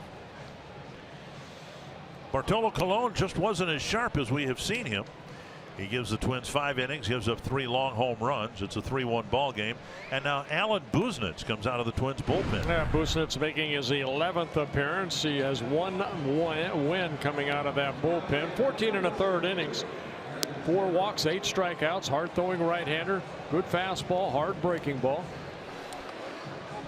Again, the Twins bullpen has really led the way in this nice week and a half that they've had, with an ERA of 2.03 in the month of August, and Buznitz has contributed to that. And he'll face Bradley Zimmer, Yan Gomes, and Francisco Lindor. Yeah, his first major league win. Came in Milwaukee back on the 10th, 5 days ago. A 3-1 ball game, and Buznitz will face the number 8 batter Zimmer, who struck out twice against Bartolo Colon. 3-1 final. Nationals beat the Angels, so the Twins, if they win here tonight, would move back ahead of the Angels. Royals tied with the Twins, and they'll get started in Oakland in about 20 minutes. And Buznitz misses inside. 2-0. That was Colon's problem. Fallen behind hitters. Ball 1, ball 2, something he hadn't done in his recent starts. Issuing 4 walks. Fouled away, 2-1.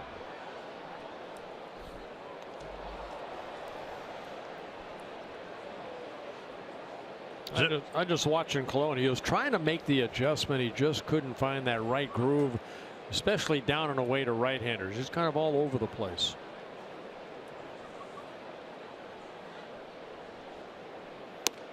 And now 3-1 from Buznitz. Walks really haven't been much of a problem for Buznitz. 9, one of those intentional. Excuse me, 4 walks in 14 1/3 innings. That's acceptable. Doesn't want to walk the leadoff man here in the 6th. And he does. The Twins are 0 for 6 in retiring the leadoff batters against the Indians here.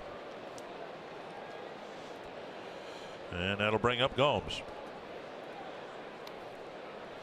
The Twins and Indians have the easiest schedules among the 500+ teams. Just 19 games left against teams above 500, but that can change in a week because there's so many teams within a short winning streak of the 500 mark. Right.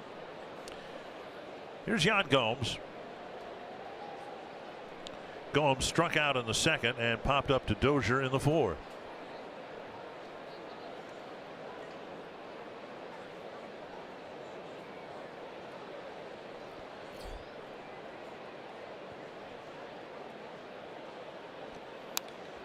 Fouled back, big hack by Gomes.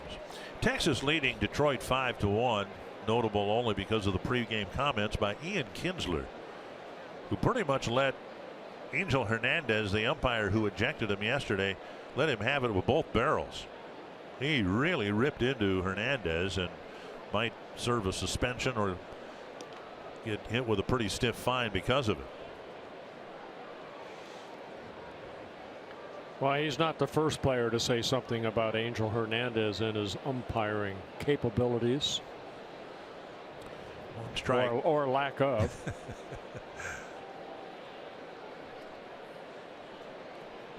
Keep an eye on Zimmerman at first base. Had him leaning. Yeah, he was leaning a little bit. Zimmerman 13 stolen bases in 14 attempts. Quick throw. Joe. What was your target on a pickoff throw? Just about the belt height to the first baseman. Not at the intersection or where the runner's trying to reach back for the bag? No. I did not. I didn't have a good move the first. I had a better move the second. 1 strike. Sometimes I just let him steal second, so I'd have a better move the second. I never really paid attention to a lot of runners, to be honest with you. You didn't stop either. You just. Well, yeah. I figured, you know, they got the first. Why worry about him? Try to get the hitter at home. He can do whatever he wants. If I strike out the next 3 guys, nothing bad's going to happen. That's right. And Just like Business that. reaches back 96 miles per hour. Just blows Gomes away after issuing the leadoff walk. Good fastball right there, straight over the top. Let's see if he's got a little movement on that fastball. No, just a hard 96-mile-an-hour straight fastball. And that'll break in the glove of Castro if it's not broken in already.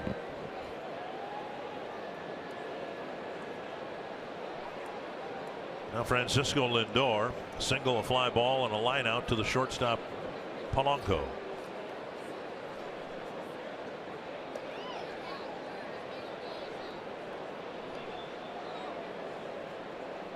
Tampa Bay's in the wild card mix. They're leading Toronto 6-4 in the 8th.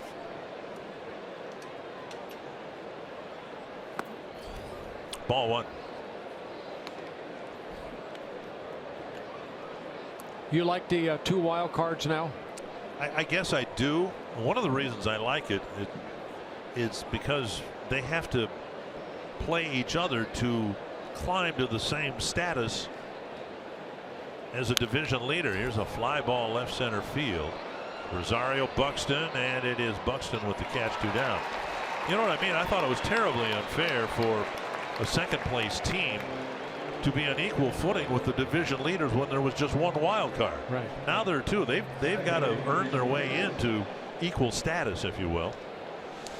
MLB.TV Premium is back better than ever, and you can watch this wild card chase develop. Watch every out-of-market regular season game live on over 400 supported devices. Plus, get a free subscription to At-Bat Premium, the #1 app for live baseball. Blackout and other restrictions apply. Visit MLB.TV for details. You know, Dick, I like it only because what the Dodgers are doing in the Western Division National League. I mean, Arizona, Colorado, they come into today's play with the same record at 66-52, 14 games over 500. And if not for the wild card, they'd be planning, you know, fall vacations. Yeah, Dodgers have a 17.5 game lead in that division. Well, Houston's lead is shrinking, but it's still 11.5 games. The Nationals lead by 13.5 games. But it looks like the 2 National League wild card teams will come out of the National League West. Cardinals trying to have a say in that yet. Yeah, I'm pulling for those Brewers too. Twins kind of put a hurting on them a little bit, winning all 4 ball games. A couple of teams kind of took a big step back. Milwaukee and also Seattle. Seattle at home against the Angels got swept, and that really swung things violently in the opposite direction. You got to remember, I mean, there's 46 games left for the Twins, including this ball game, so a lot of baseball to play yet. Oh, you've got a great jump. Castro's throw. Not in time. You know what? You steal that off the pitcher right there. Buznik with that high leg kick, and Zimmer got a great jump. Good throw by Castro right on the mark. But Zimmer steals his 14th base in 15 attempts. I think it was a breaking ball and was a good pitch to run on. Feet first slide right into the bag. And keeping that right foot on the bag. 2-2 to Kipnis.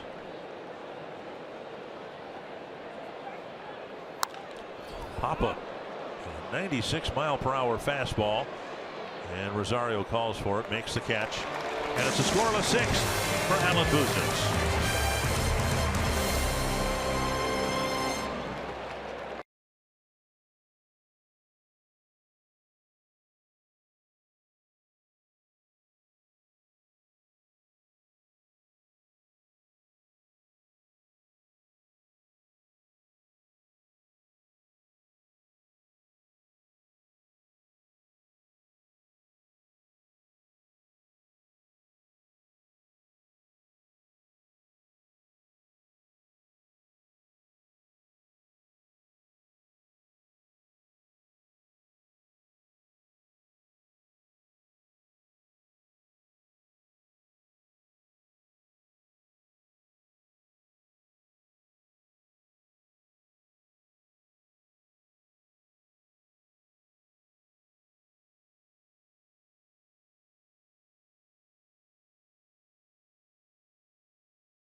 Presented by Chevrolet, the #1 selling brand in the Twin Cities.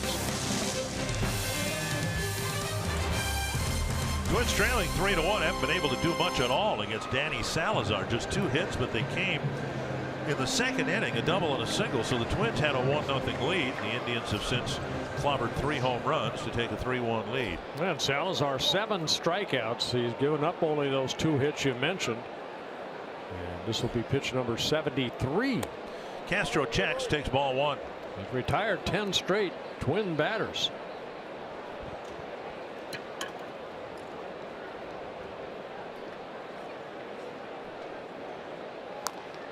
Tap foul. Paul Molitor made sure to commend Castro for contributing to this little August surge the lineup has been able to produce. Castro's gotten some big hits, has the batting average up into the 230s. He's down in the 210 level not that long ago. Fouled away.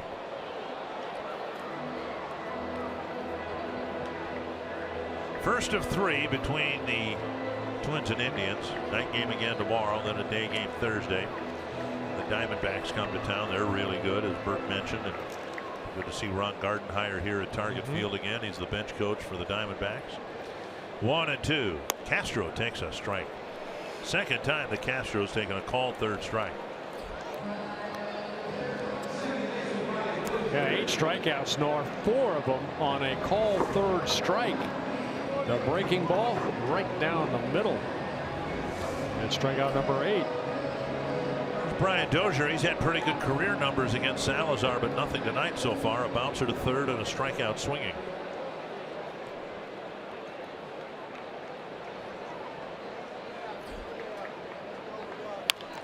Tap to 3rd. It'll be the shortstop Lindor from the edge of the outfield grass. And Dozier's gone on 1 pitch. The Indians did a couple of years ago, and it's obviously paid dividends for them. They identified their nucleus of their rotation. Salazar was in there, Carrasco and Kluber, and they signed them to, by their standards, long-term deals. And all 3 of them have developed. Now, Kluber was already a top high echelon guy, but Salazar's followed suit, Carrasco's followed suit. They found guys in their organization with stuff, developed them. And so they understand that their window exists as long as they've got this nucleus of good, young, affordable starting pitching. Kepler drives it to the gap, and that is down for the hit. And Kepler will dig for second. Zimmer's got a really good arm, but Kepler's in with a 2-out double. Just the 3rd Twins hit. Well, Salazar retired 12 straight. Left a pitch to Kepler's liking. And Max put a great swing on this right in the gap. And Zimmerman does a good job, plays the carom, barehands it, gets it back in quickly. But it's a double for Kepler, second double of the ballgame for the Twins with their 3 hits. And the 25th double for Kepler. There's Mauer. He struck out twice. He's had good numbers against Salazar. Twins need another 2-out hit here to get a run back on the board.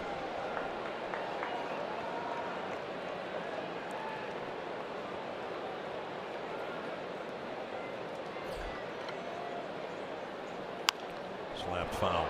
One strike. You mentioned Salazar, you mentioned Carrasco. The big thing I think for those 2 guys, just keep them healthy.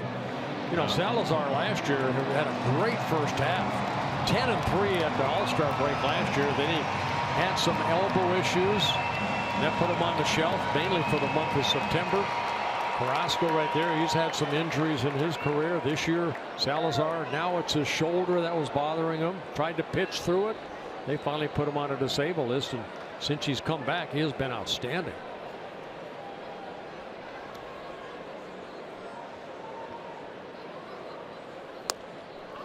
And that's a called strike down and in. That's the pitch that struck Mauer out looking in the 4th inning.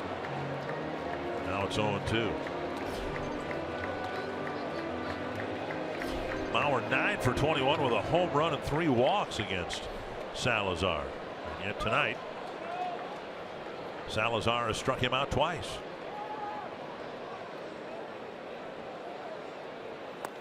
Outside. Salazar unavailable the second half of the year last year, and then missed some time in the middle months this year. Yeah, third inning, the most pitches he needed, 19. But look at the fourth and fifth, a total of 20 to get 6 outs.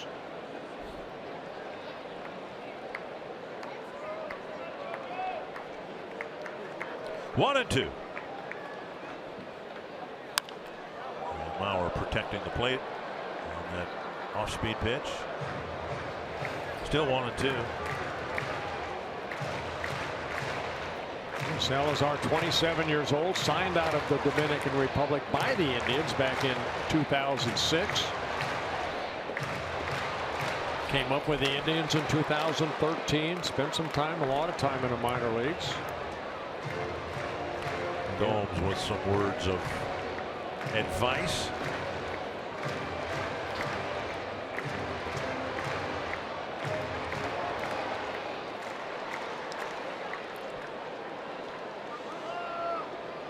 Even Colon, even though he was not sharp here tonight, it's still a 3-1 ball game. Yeah, this would be a big run to get here if you get a hit to the outfield, draw back within one. Yeah.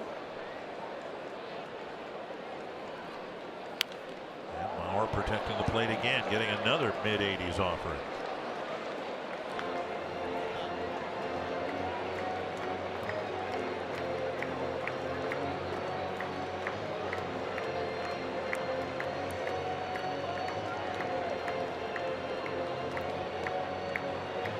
Kepler with a 2-out double. And Gomes again talking to Salazar.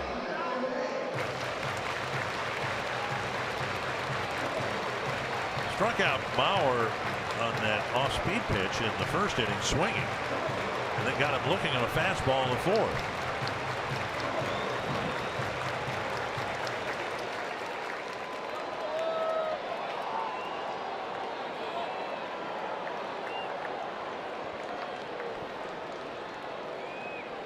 One and two.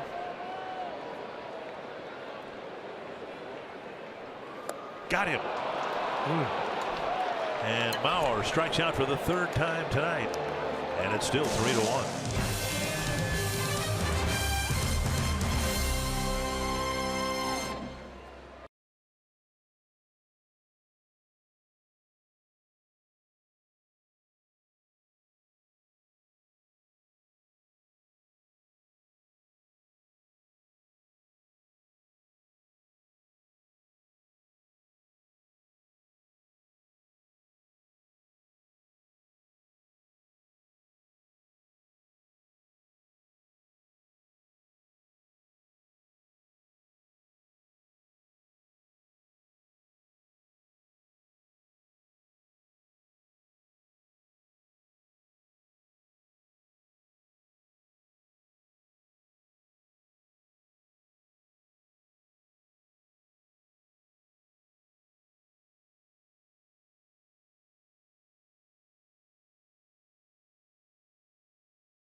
The game with Cleveland leading by a couple. Well, Bartolo Colon worked out of a couple jams early in the ball game, but then the Twins did give them a 1-run lead in the second inning thanks to Buxton's RBI single. And then 3 home runs hit by the Indians gave them a 3-1 lead. One by Santana in the fourth inning, and then a couple solo home runs by Kipnis and Encarnacion in the fifth. Twins really haven't done much against Danny Salazar. And as we go to the 7th inning, the leadoff batter is Jose Ramirez. We'll see if Buznitz can retire him. All 6 leadoff batters have at least reached base. And in the case of Kipnis and Santana, they started the inning with home runs. There's a strike on the outside corner.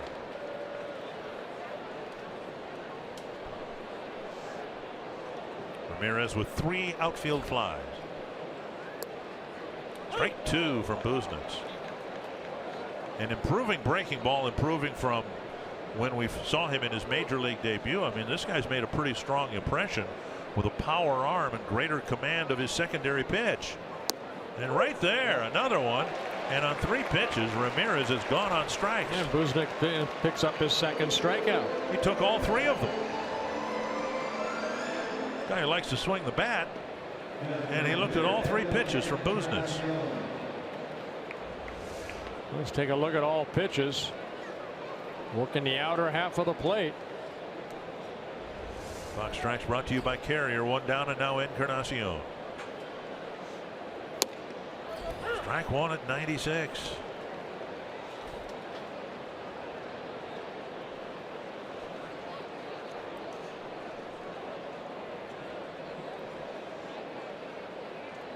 Breaking ball up and in.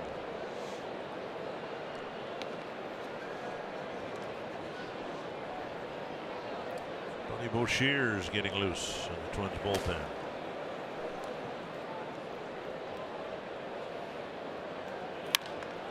High fly. Buxton at the wall. Leaping. And he made the catch. Buxton took a home run away from Encarnacion.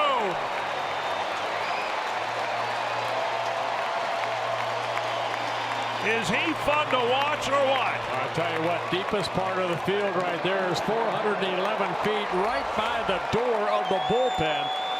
And Encarnacion, I think he thought he got it. He was going to go ready to get that right elbow up, but Buxton leaping and timed it perfectly. So great concentration by Buxton, great leaping ability, and brings it back into play. Buznitz retires 5 in a row. Will leave the game with 2 gone in the 7th, and Bouchers will come in to face Bruce.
Hops saving Buznitz from giving up an Encarnacion home run. And now Buddy Bouchers will come in with 2 down and the bases empty in the 7th. Yeah, Buddy, a good fastball, good curveball, good changeup, making his 26th relief appearance.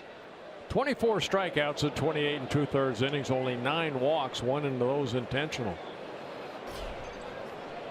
Straight over the top, Buddy Bouchers. Breaking ball over for a strike.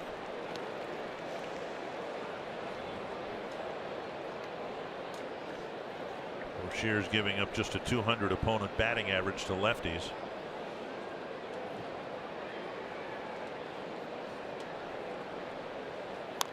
It seems inevitable that the Twins are going to activate Glenn Perkins and put him on the big league roster. Might not be imminent, but inevitable.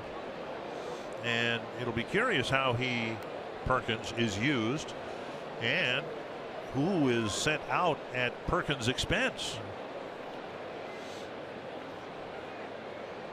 Well, again, you mentioned, Dick, maybe some more outings down in the minor leagues. Make sure that he's good and healthy, and with the September call-ups, you don't have to worry about that. Well, it's the 15th of August, and yeah, when they activate him is going to be interesting. And if it's not until September, then of course there are no limits. But right until September 1st, you're limited to 25 guys. 1-2.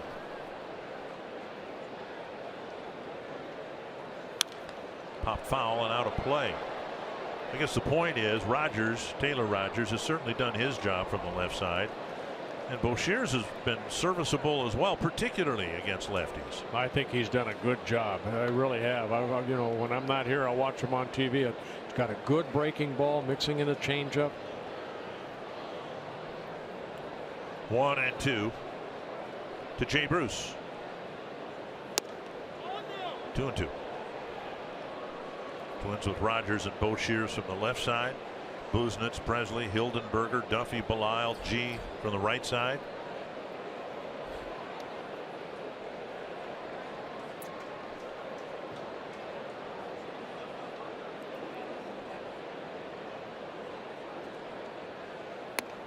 Up and in again.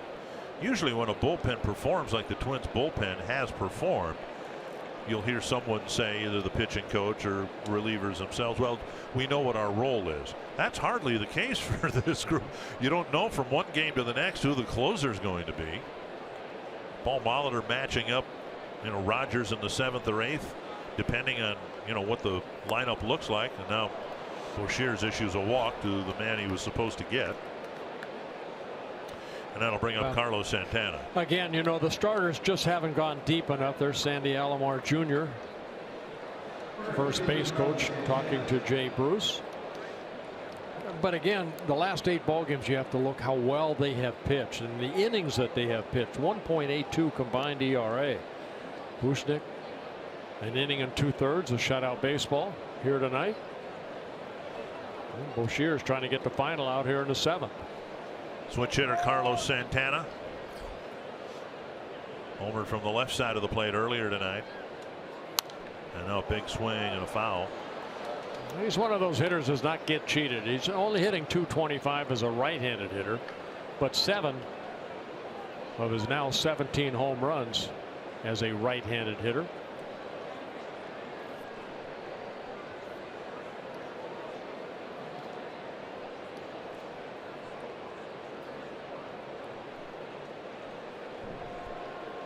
One strike to Santana. Runner goes. Got a great jump, and there's no point in Castro throwing. Jay Bruce steals a bag. Bruce got a great jump right there. His first stolen base as a Cleveland Indian. That was just timing the pitcher. Boshiers had gotten into a rhythm in terms of holding for a period of time. Bruce going on first movement, if not before. 1-1 to Santana. Dribbled up the line, and Boshiers will hold on to it. A swinging 30-foot bunt and a single, putting runners at first and third with 2 down. Right off the end of the bat, Santana picks up his 2nd hit, the 8th for the Indians. Fox Tracks presented by Carrier. The ball out over the plate, a changeup. Kind of hit no man's land right there. Boshiers gets there, but smartly holds on to it. And Bruce over at third. Buznitz got the first 2 outs. Boshiers got ahead of Bruce 0-2, but lost him to a walk, a stolen base, and scratch single later, and the Indians are threatening again with Jackson at the plate. Deep to left field. And just like that, the Indians have 3 more. All 3 runs charged to Boshiers, and the Indians break it open after the second out. Yeah, that hurts right there. Jackson picking up his 3rd hit, hitting his 5th home run. Jumped on that first fastball. Gives the Indians a 6-1 lead. Wanted it inside, not inside far enough. 4th home run hit here tonight by the Indians. Just the 5th home run for Jackson, but it is a big one after the walk and the scratch single. And it is 6-1. Here's Bradley Zimmer.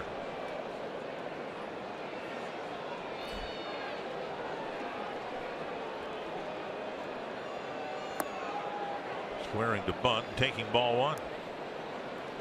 Royals out early on Oakland. They're leading 2-0 in the first inning, still hitting. 4 Cleveland home runs, accounting for all 6 runs.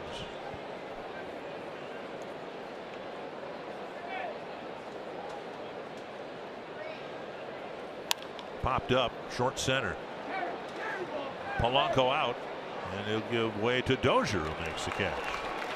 Byron Buxton robbed Encarnacion of a home run. There wasn't anything he could do about Austin Jackson. And the Indians score 3.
Ball break with the Indians leading 6-1 here. Gio Gonzalez helped the Twins out a little bit. Pitched the first 6 innings of a Washington win, so the Angels have lost. Denard Span trying to salvage something out of a lost Giants season. Xander Bogaerts with a good night at the plate again as the Red Sox beat the Cardinals 10-4. Yeah, Boston playing very good baseball right now. Miguel Sano will try to get something started against Danny Salazar. First pitch challenged him with a fastball, and Sano fouled it straight back to the screen. Yeah, good swing right there by Sano, just fouled it straight back. Austin Jackson hit the home run. Now he's done for the day with Brandon Geyer taking over in left field. Sano takes up high, 1-1. 87 pitches for Salazar. 56 strikes, a 64% strike percentage.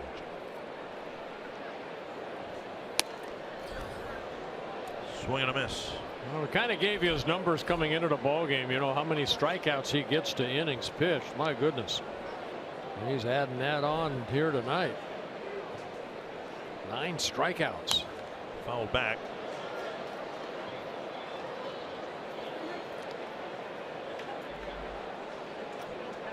And 1-2 to Sano. 2 starts ago, Salazar against the Yankees, a career high 12 strikeouts. So since his return, he has been lights out. His last 4 starts, 1-0, 1.42 ERA coming into this ball game.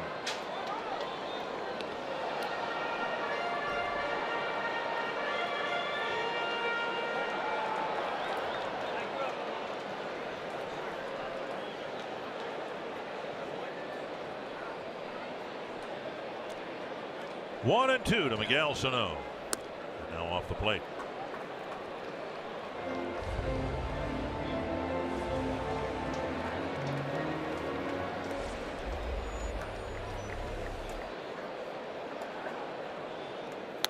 Check to swing, close pitch, and a close check.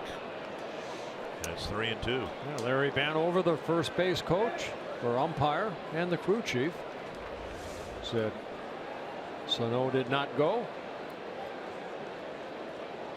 Ooh, very close.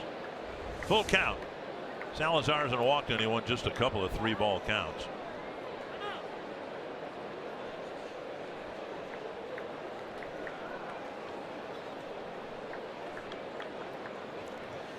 Dietrich Enns is not going to pitch till this weekend. Might get a chance to pitch in relief here. And Neil Allen telling me before the ball game that he would be out there. They didn't really want to use him. Well, looks like he's going to get the 8th inning. Full count. Sano strikes through, swings through a 97-mile-per-hour fastball, 1 away. And strikeout number 10. Danny Salazar here tonight. They're coming into the ball game. A lot of strikeouts. Only Chris Sale averaging more strikeouts per 9 innings. 4 of the 10 strikeouts called third strikes. Anytime you strike out Joe Mauer 3 times, you've got some pretty good stuff. One down. Here's Rosario. Rosario doubled into the right field corner in the 2nd inning, and 2 at-bats later scored on Buxton's single, but that's been it.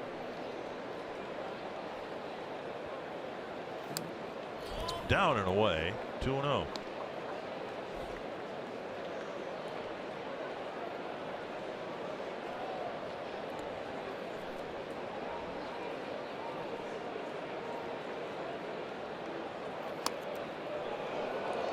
Through 94. Rosario kind of stepping back and kind of loosening up his back after that big swing.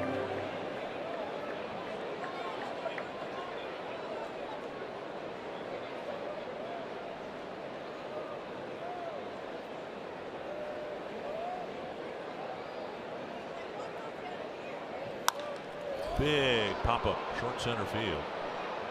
Zimmer coming in. 2 away. That'll bring up Grossman. You can join us Saturday, August 19th, as Michael Kadire is inducted into the Twins Hall of Fame, and the first 10,000 fans get a Kadire bobblehead courtesy of Delta Airlines. Sunday, August 20th, Andy McPhail will be inducted into the Twins Hall of Fame, and the first 10,000 fans will get a Kadire and McPhail pin courtesy of Coordinated Business Systems. Get your tickets today at twinsbaseball.com. Did you bring your Hall of Fame blazer along? It's already here somewhere. Oh, they keep it at the ballpark? They keep it, yeah. We don't get to keep it. No. I thought you'd take it home, and when you and Gail go out to dinner, you could kind of try to impress everybody by putting on your Twins Hall of Fame blazer. That would be nice. 1-0. But then, you know, the guy at the drive-thru at Arby's would go, just think you're overdressed. I'd say, hi, Mr. Blyleven, you back again? 2-0 to Grossman.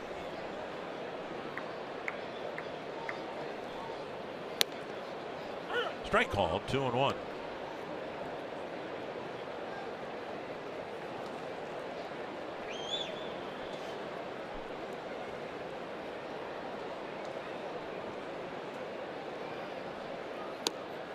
And now strike 2. Shortchanged Grossman just a little bit. He and Mauer each had an on-base percentage of .370 coming into play today. They were both tied for 10th in the league in that category. Bounced up the line foul. Robbie's been in the top 10 all year long. But what we've seen over time is the batting average settling down into the 240s.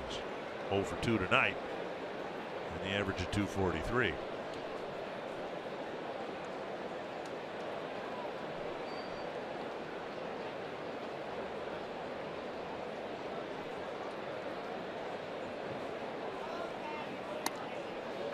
Nearly hit him. 3-2. Buxton on deck. Salazar trying to air it out right here. He probably knows this is his last inning. 104 pitches.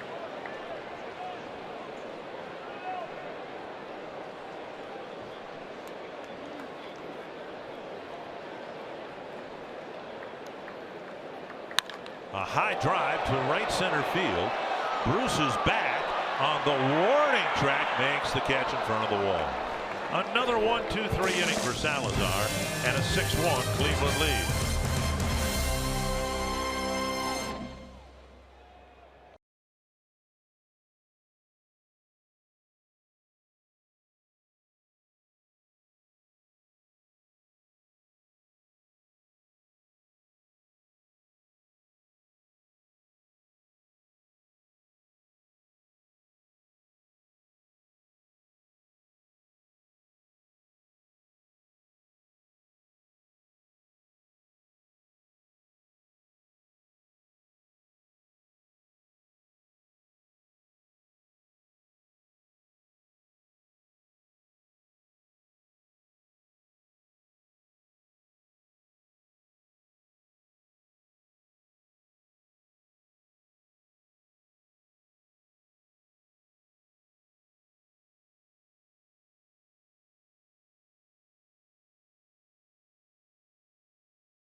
Of America Studio Sports Update. Twins and Tribe resume their battle for the pole position of the AL Central tomorrow night here on Fox Sports North. We'll get you ready for Game 2 of the series with Twins Live starting at 6:30. Dick Bramer, Bert Blyleven bring you the call. The clash with Cleveland resumes tomorrow night on Fox Sports North.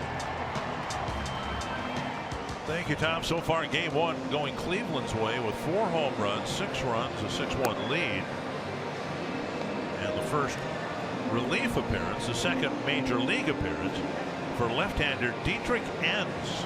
Yeah, Enns did make his major league debut in Milwaukee against the Brewers that last Thursday. We're into the 3rd inning. Ended up getting a no decision in the Twins' 7-2 win in that ballgame. Threw 53 pitches in 2 1/3 innings, 37 for strikes. Things were sailing along just fine. He even got a hit. An infield hit. He hadn't swung the bat since high school. And then he committed an error. And things just kind of started crumbling underneath him.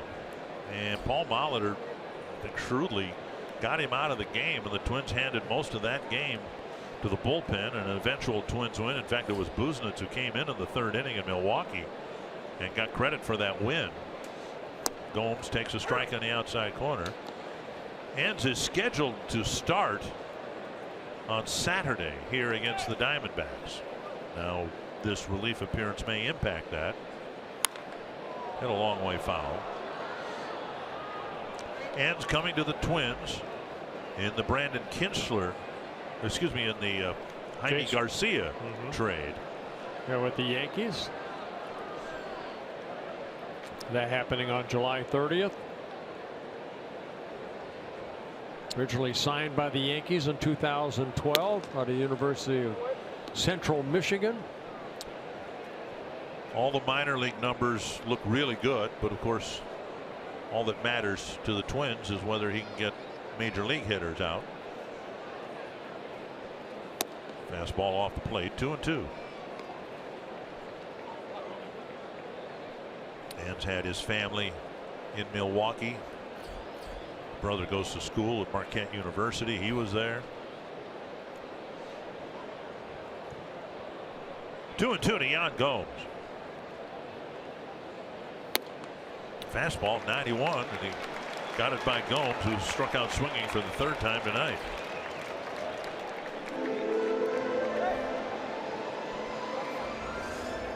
Ryan's working away with that fastball up in the zone. He picks up his first major league strikeout. So the ball coming out of the game.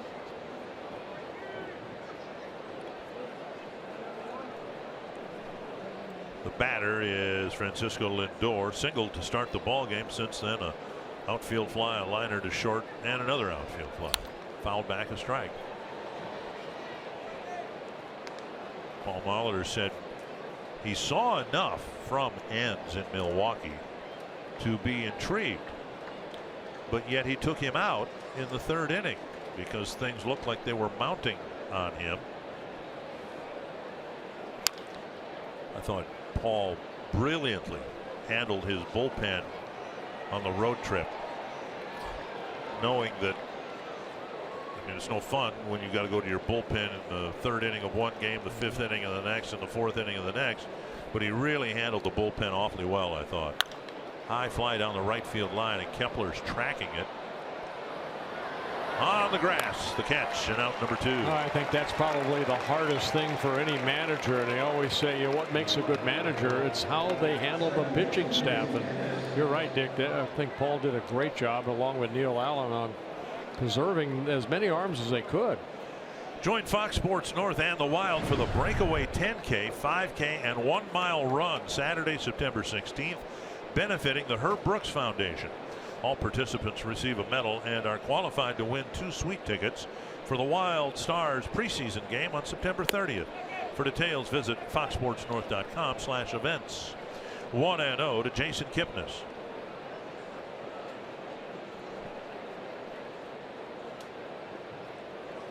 Tampa Bay came back to beat Toronto 6-4. Kansas City scored 3 in the first. Now Oakland's at work. They're scoring. They've scored 1. Dan Otero warming up in the Cleveland pen. It's 3-1. Oakland just finished batting in the first inning. And other than this game, the most important game for Twins fans is the fact that the Washington Nationals beat the Angels 3-1. 3-0 to Jason Kipnis.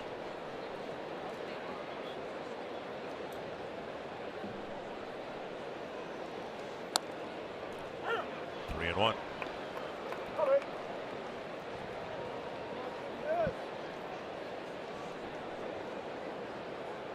Enns made 1 start for Rochester, 6 innings, couple of runs, a home run, couple of walks, 4 strikeouts in his effort against the Brewers at Miller Park.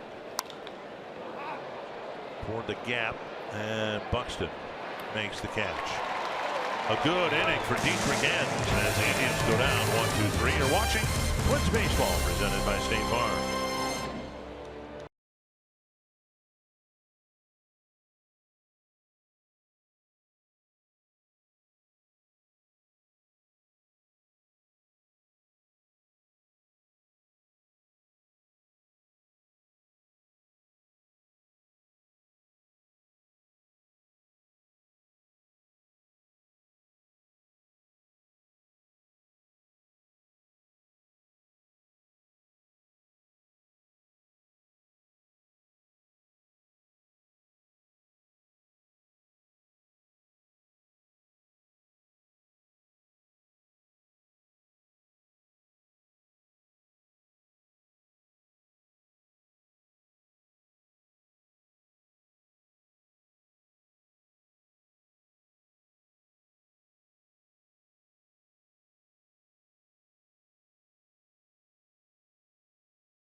of the 8th inning here at Target Field. Coming up after the game, as always, we will recap this one with Twins Live presented by CenturyLink. And tonight we're going to look at the power surge from the Indians with 4 home runs in this game here tonight. But Minnesota did play some pretty good defense. We're going to look back on a great play by Miguel Sano at third base and a home run stealing catch by Byron Buxton. And as always, we hear from the manager, Paul Molitor, and all of that is after the final out tonight. Dick and Bert. Well, thank you, Marty. We'll see what the Twins can do here. Not very often where you'll say, boy, it's a good thing we got into the Cleveland bullpen. But as good as Salazar was tonight, it can't be any worse than what the Twins were facing with Salazar on the mound. Well, Dan Otero, good sinking fastball pitcher coming out of the bullpen. For Otero, he's making his 39th relief appearance. Strike 1 to Buxton. He drove in the Twins' run with a first pitch single to left back in the 2nd inning. Jose Ramirez is now at second base. And Urshela is taking over at third base. Came inside and got a swinging strike, and it's very quickly 0-2. Bottom third of the Twins lineup. Buxton, Polanco, and Castro due up here. Twins have a bench of Escobar, Adrianza, and Jimenez. Game inside, nearly got a strike 3. And strike 3 is called. Nasty sinker down and in, and Byron with an awkward full and half swing for strikes 2 and 3. Otero in his 2nd season with the Indians. Been pretty durable out there. Talked about that moving fastball. Buxton unable to hold up. 1 down, and now Polanco.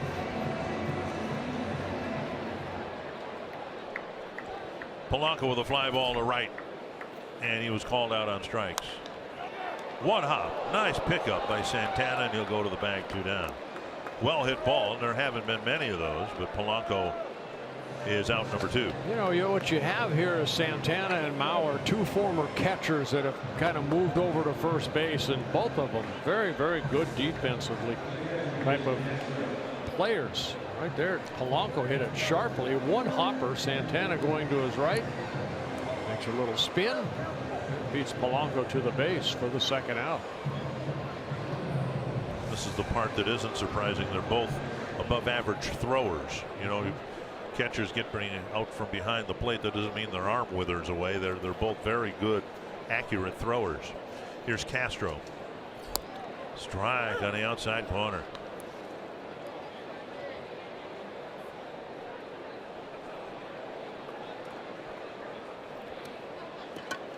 Indians with a 7-man bullpen, just 1 lefty with Andrew Miller not on the team. He'll again rejoin them this weekend. Olson's a lefty, Shaw, Allen, Smith, Otero, Goody, and McAllister the righties. Yeah, their bullpen combined a 2.97 earned run average.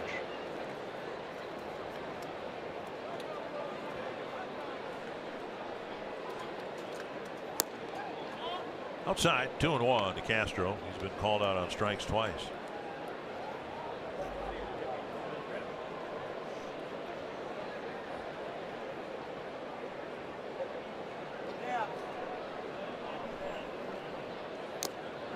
Two and 2. Otero, 32 years old, came up with the Giants in 2012, then moved over to Oakland for 3 seasons before coming to Cleveland.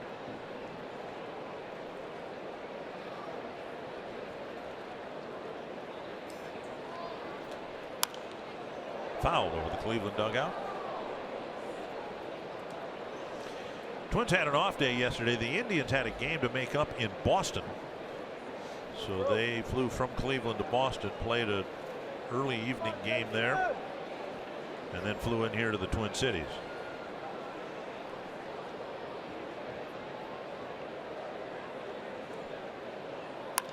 Popped up and out of play.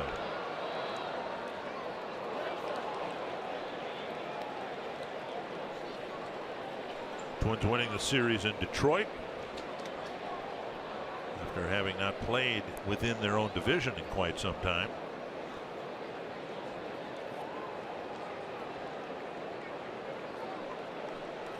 A lot of games with the White Sox coming up after this homestand. 5 in Chicago and then 3 here the next week, and then they're done with the White Sox. 2-2. Another foul.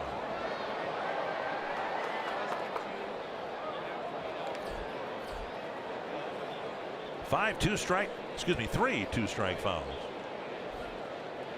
for Castro. You know, Otero, one of those relievers, he throws strikes. Doesn't walk too many batters. He has nine walks coming into the ball game, but 4 intentional in 42 2/3 innings. Just off the corner. Did miss by much. 3-2 with Dozier on deck. Well, that fastball that just has a little tail on it. Ooh. Castro's already been called out twice tonight.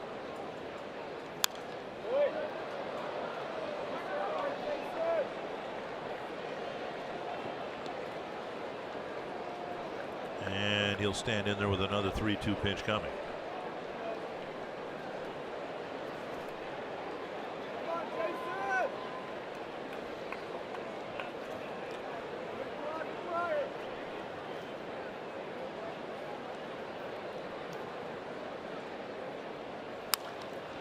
Just wide of the bag. He is battling.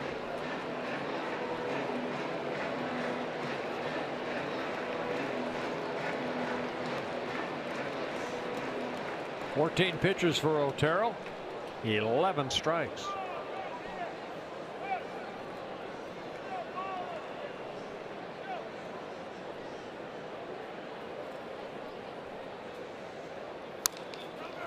Ball pulled on a couple of hops to Santana, and Otero has a 1-2-3 eighth inning.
Indians in front 6-1. All of their runs scoring on home runs. 3 solo shots and then an Austin Jackson 3-run home run. And Dietrich Enns will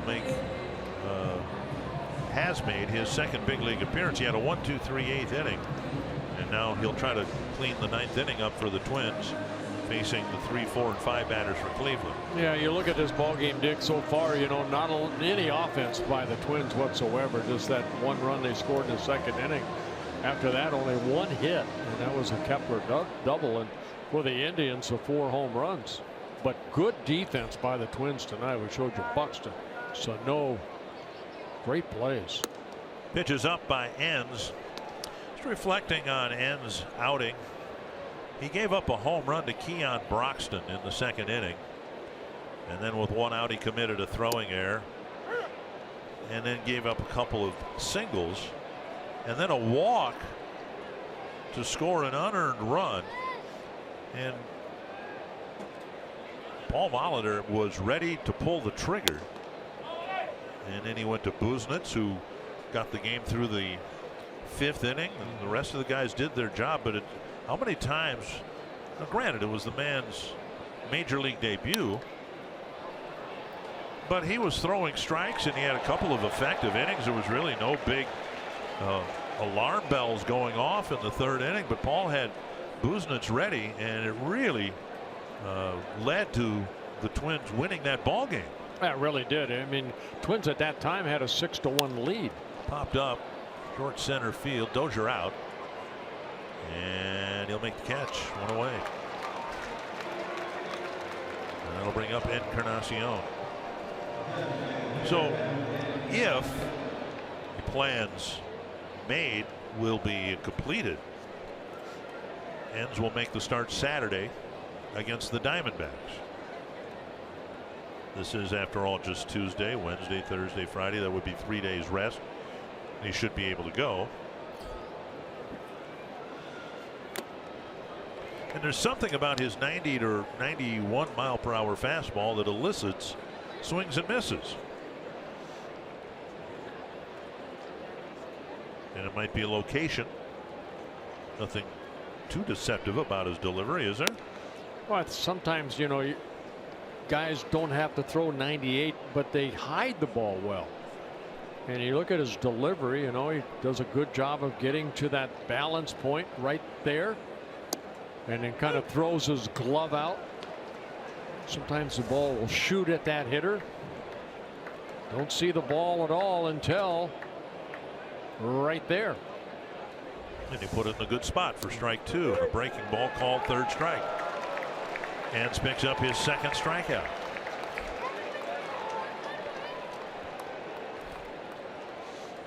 I went with a breaking ball right here and picks up his 2nd major league strikeout. And this copyrighted telecast presented by authority of the Minnesota Twins and may not be reproduced or retransmitted in any form. And the accounts and descriptions of this game may not be disseminated without the express written consent of the Minnesota Twins LLC. You missed reading that, didn't you? Yeah, I did. I actually, Jim Pellinger gave me a copy. I took it home. That must have been nice on the golf course for whoever you were playing golf with. No, I was watching the game. Well, it was in my library, and then I brought it out of my library. So you'd watch the game and then just blurt it out, read it? About the 7th inning, yeah, I would read it. Here, top of the 9th. Swing and a miss, 1-1.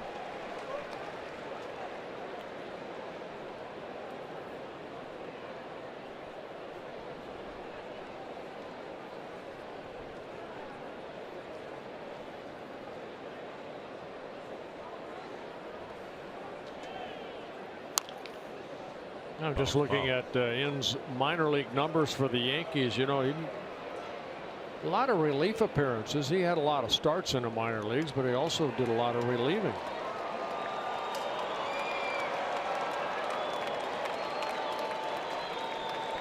'16 AAA affiliate for the Yankees, Scranton Wilkes-Barre. 10 starts, 4 relief appearances, 7-2 with a 1.52. That's pretty good. Just missed the inside corner.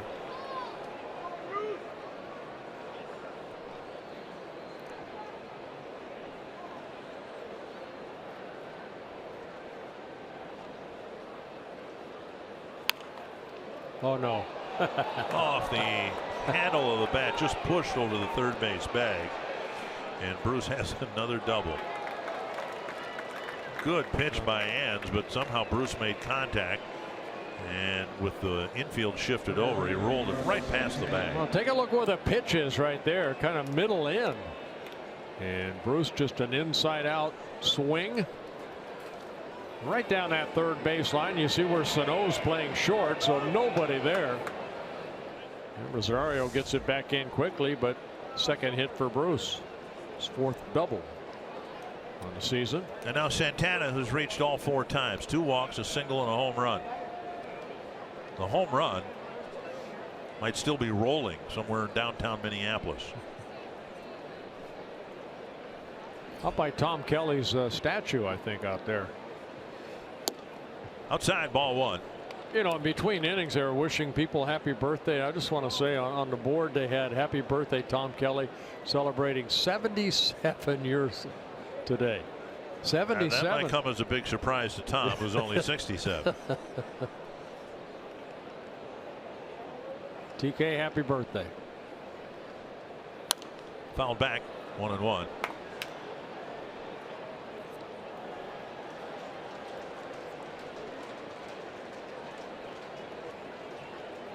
Ends 26 years of age. Frankfort, Illinois.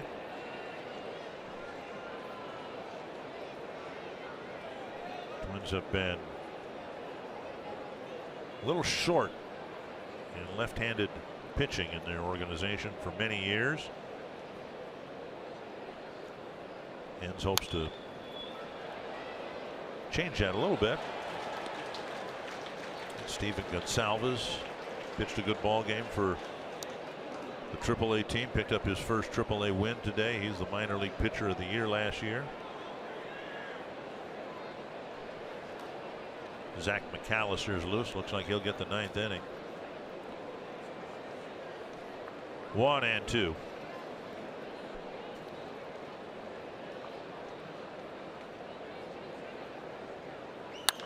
The fact that Enns is here pitching in the big leagues strongly suggests that the Twins really wanted him.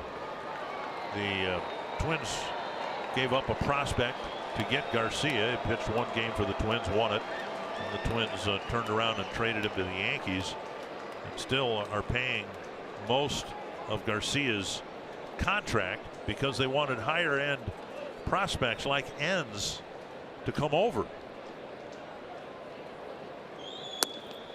Just outside, close, and they appeal to the first base umpire, and Larry Vanover says no. The Twins also got a young right-handed pitcher, Zach Littell, in that trade for Garcia.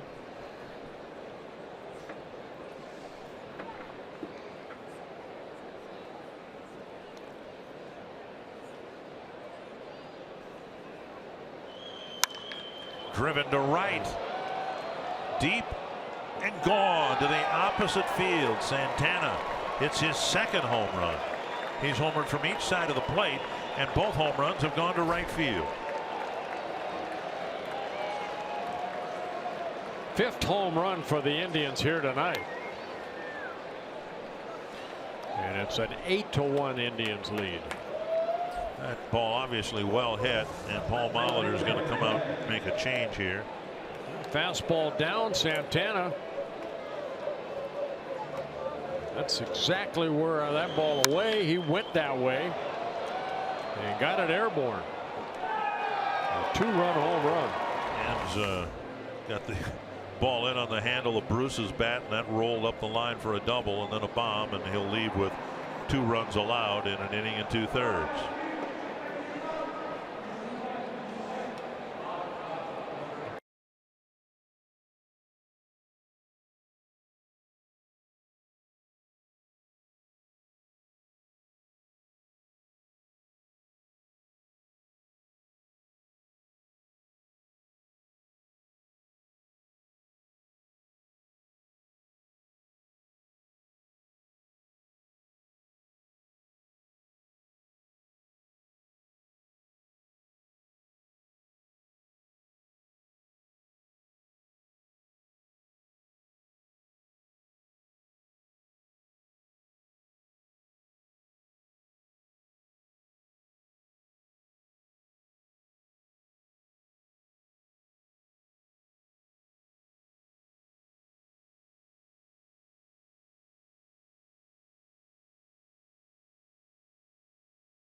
Cleveland attack here at Target Field. It's been more of the same.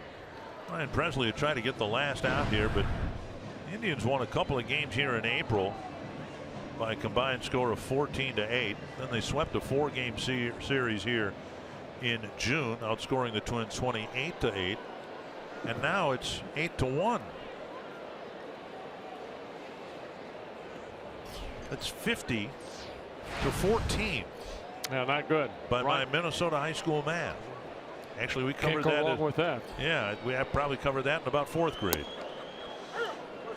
Strike one. And Ryan Presley trying to get that final out, making his 40th relief appearance. Austin Jackson left the ball game. Geyer replaced him after Jackson hit a 3-run home run. Now to right, and Kepler will make the catch. Presley in a couple pitches. Finally gets the 3rd out at the top of the 9th. And Brian Dozier will lead off the bottom of the inning.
Going to the bottom of the 9th inning, it'll be Brian Dozier.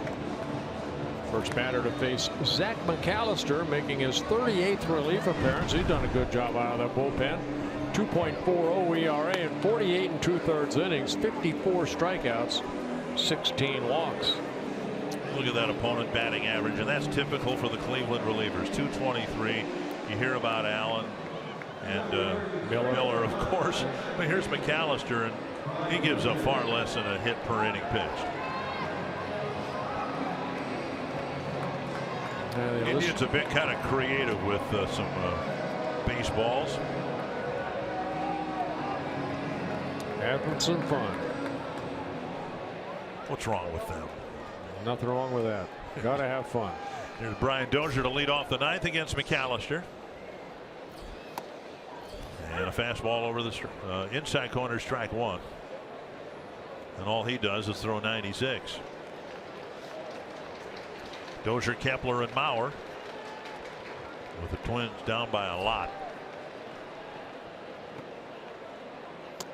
And a breaking ball shaves the outside corner.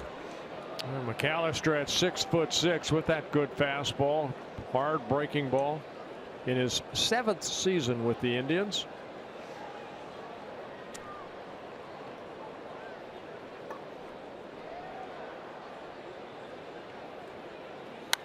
Popped up, back, out of play. McAllister, one of those guys when he first came up in 2011, basically a starter. He started for about 3 seasons, and then back in 2014 started using him in the bullpen, and he's pitched very well in the bullpen.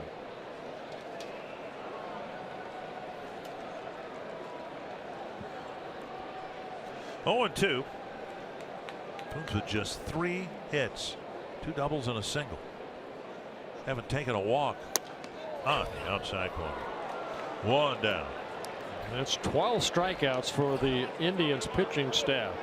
Salazar had 10. Otero had 1 in his 1 inning of work. And McAllister comes in, working the outer half of the plate at 98 miles an hour. Max Kepler has 1 of the 3 hits. He doubled to right center field with 2 outs in the 6th.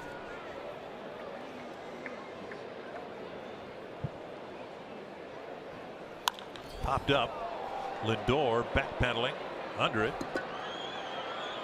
2 down. And that'll bring up Mauer. Well, good crowd here tonight. A lot of them have left, but just under 30,000, 29,626.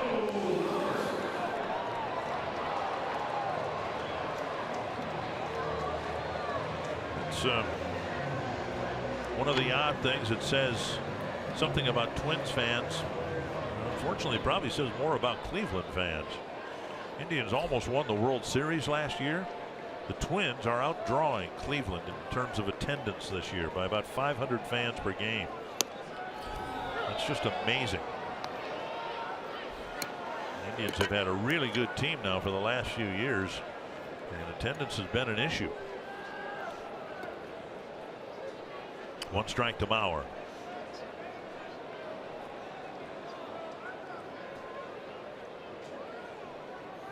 Driven to left. Geyer is there, and the Indians continue their dominance of the Twins at Target Field. They have won all 7 games between Cleveland and Minnesota. Well, Bartolo Colon, who started the ball game, just was not as sharp as we've seen him over his last 2 starts, but Danny Salazar was, making his 100th major league start, basically shut down the Twins offense. Dave Benz, on a night when the Twins could only score 1 run, the Indians scored a bunch and won the opener of this 3-game series comfortably. Yeah, we said in the pregame show that the long ball might make a difference, and Cleveland certainly put the power on display tonight. But the Twins were not without highlights. Perhaps some of the defensive plays of the year. We'll break it out all down for you coming up next on Twins Live, the post-game edition.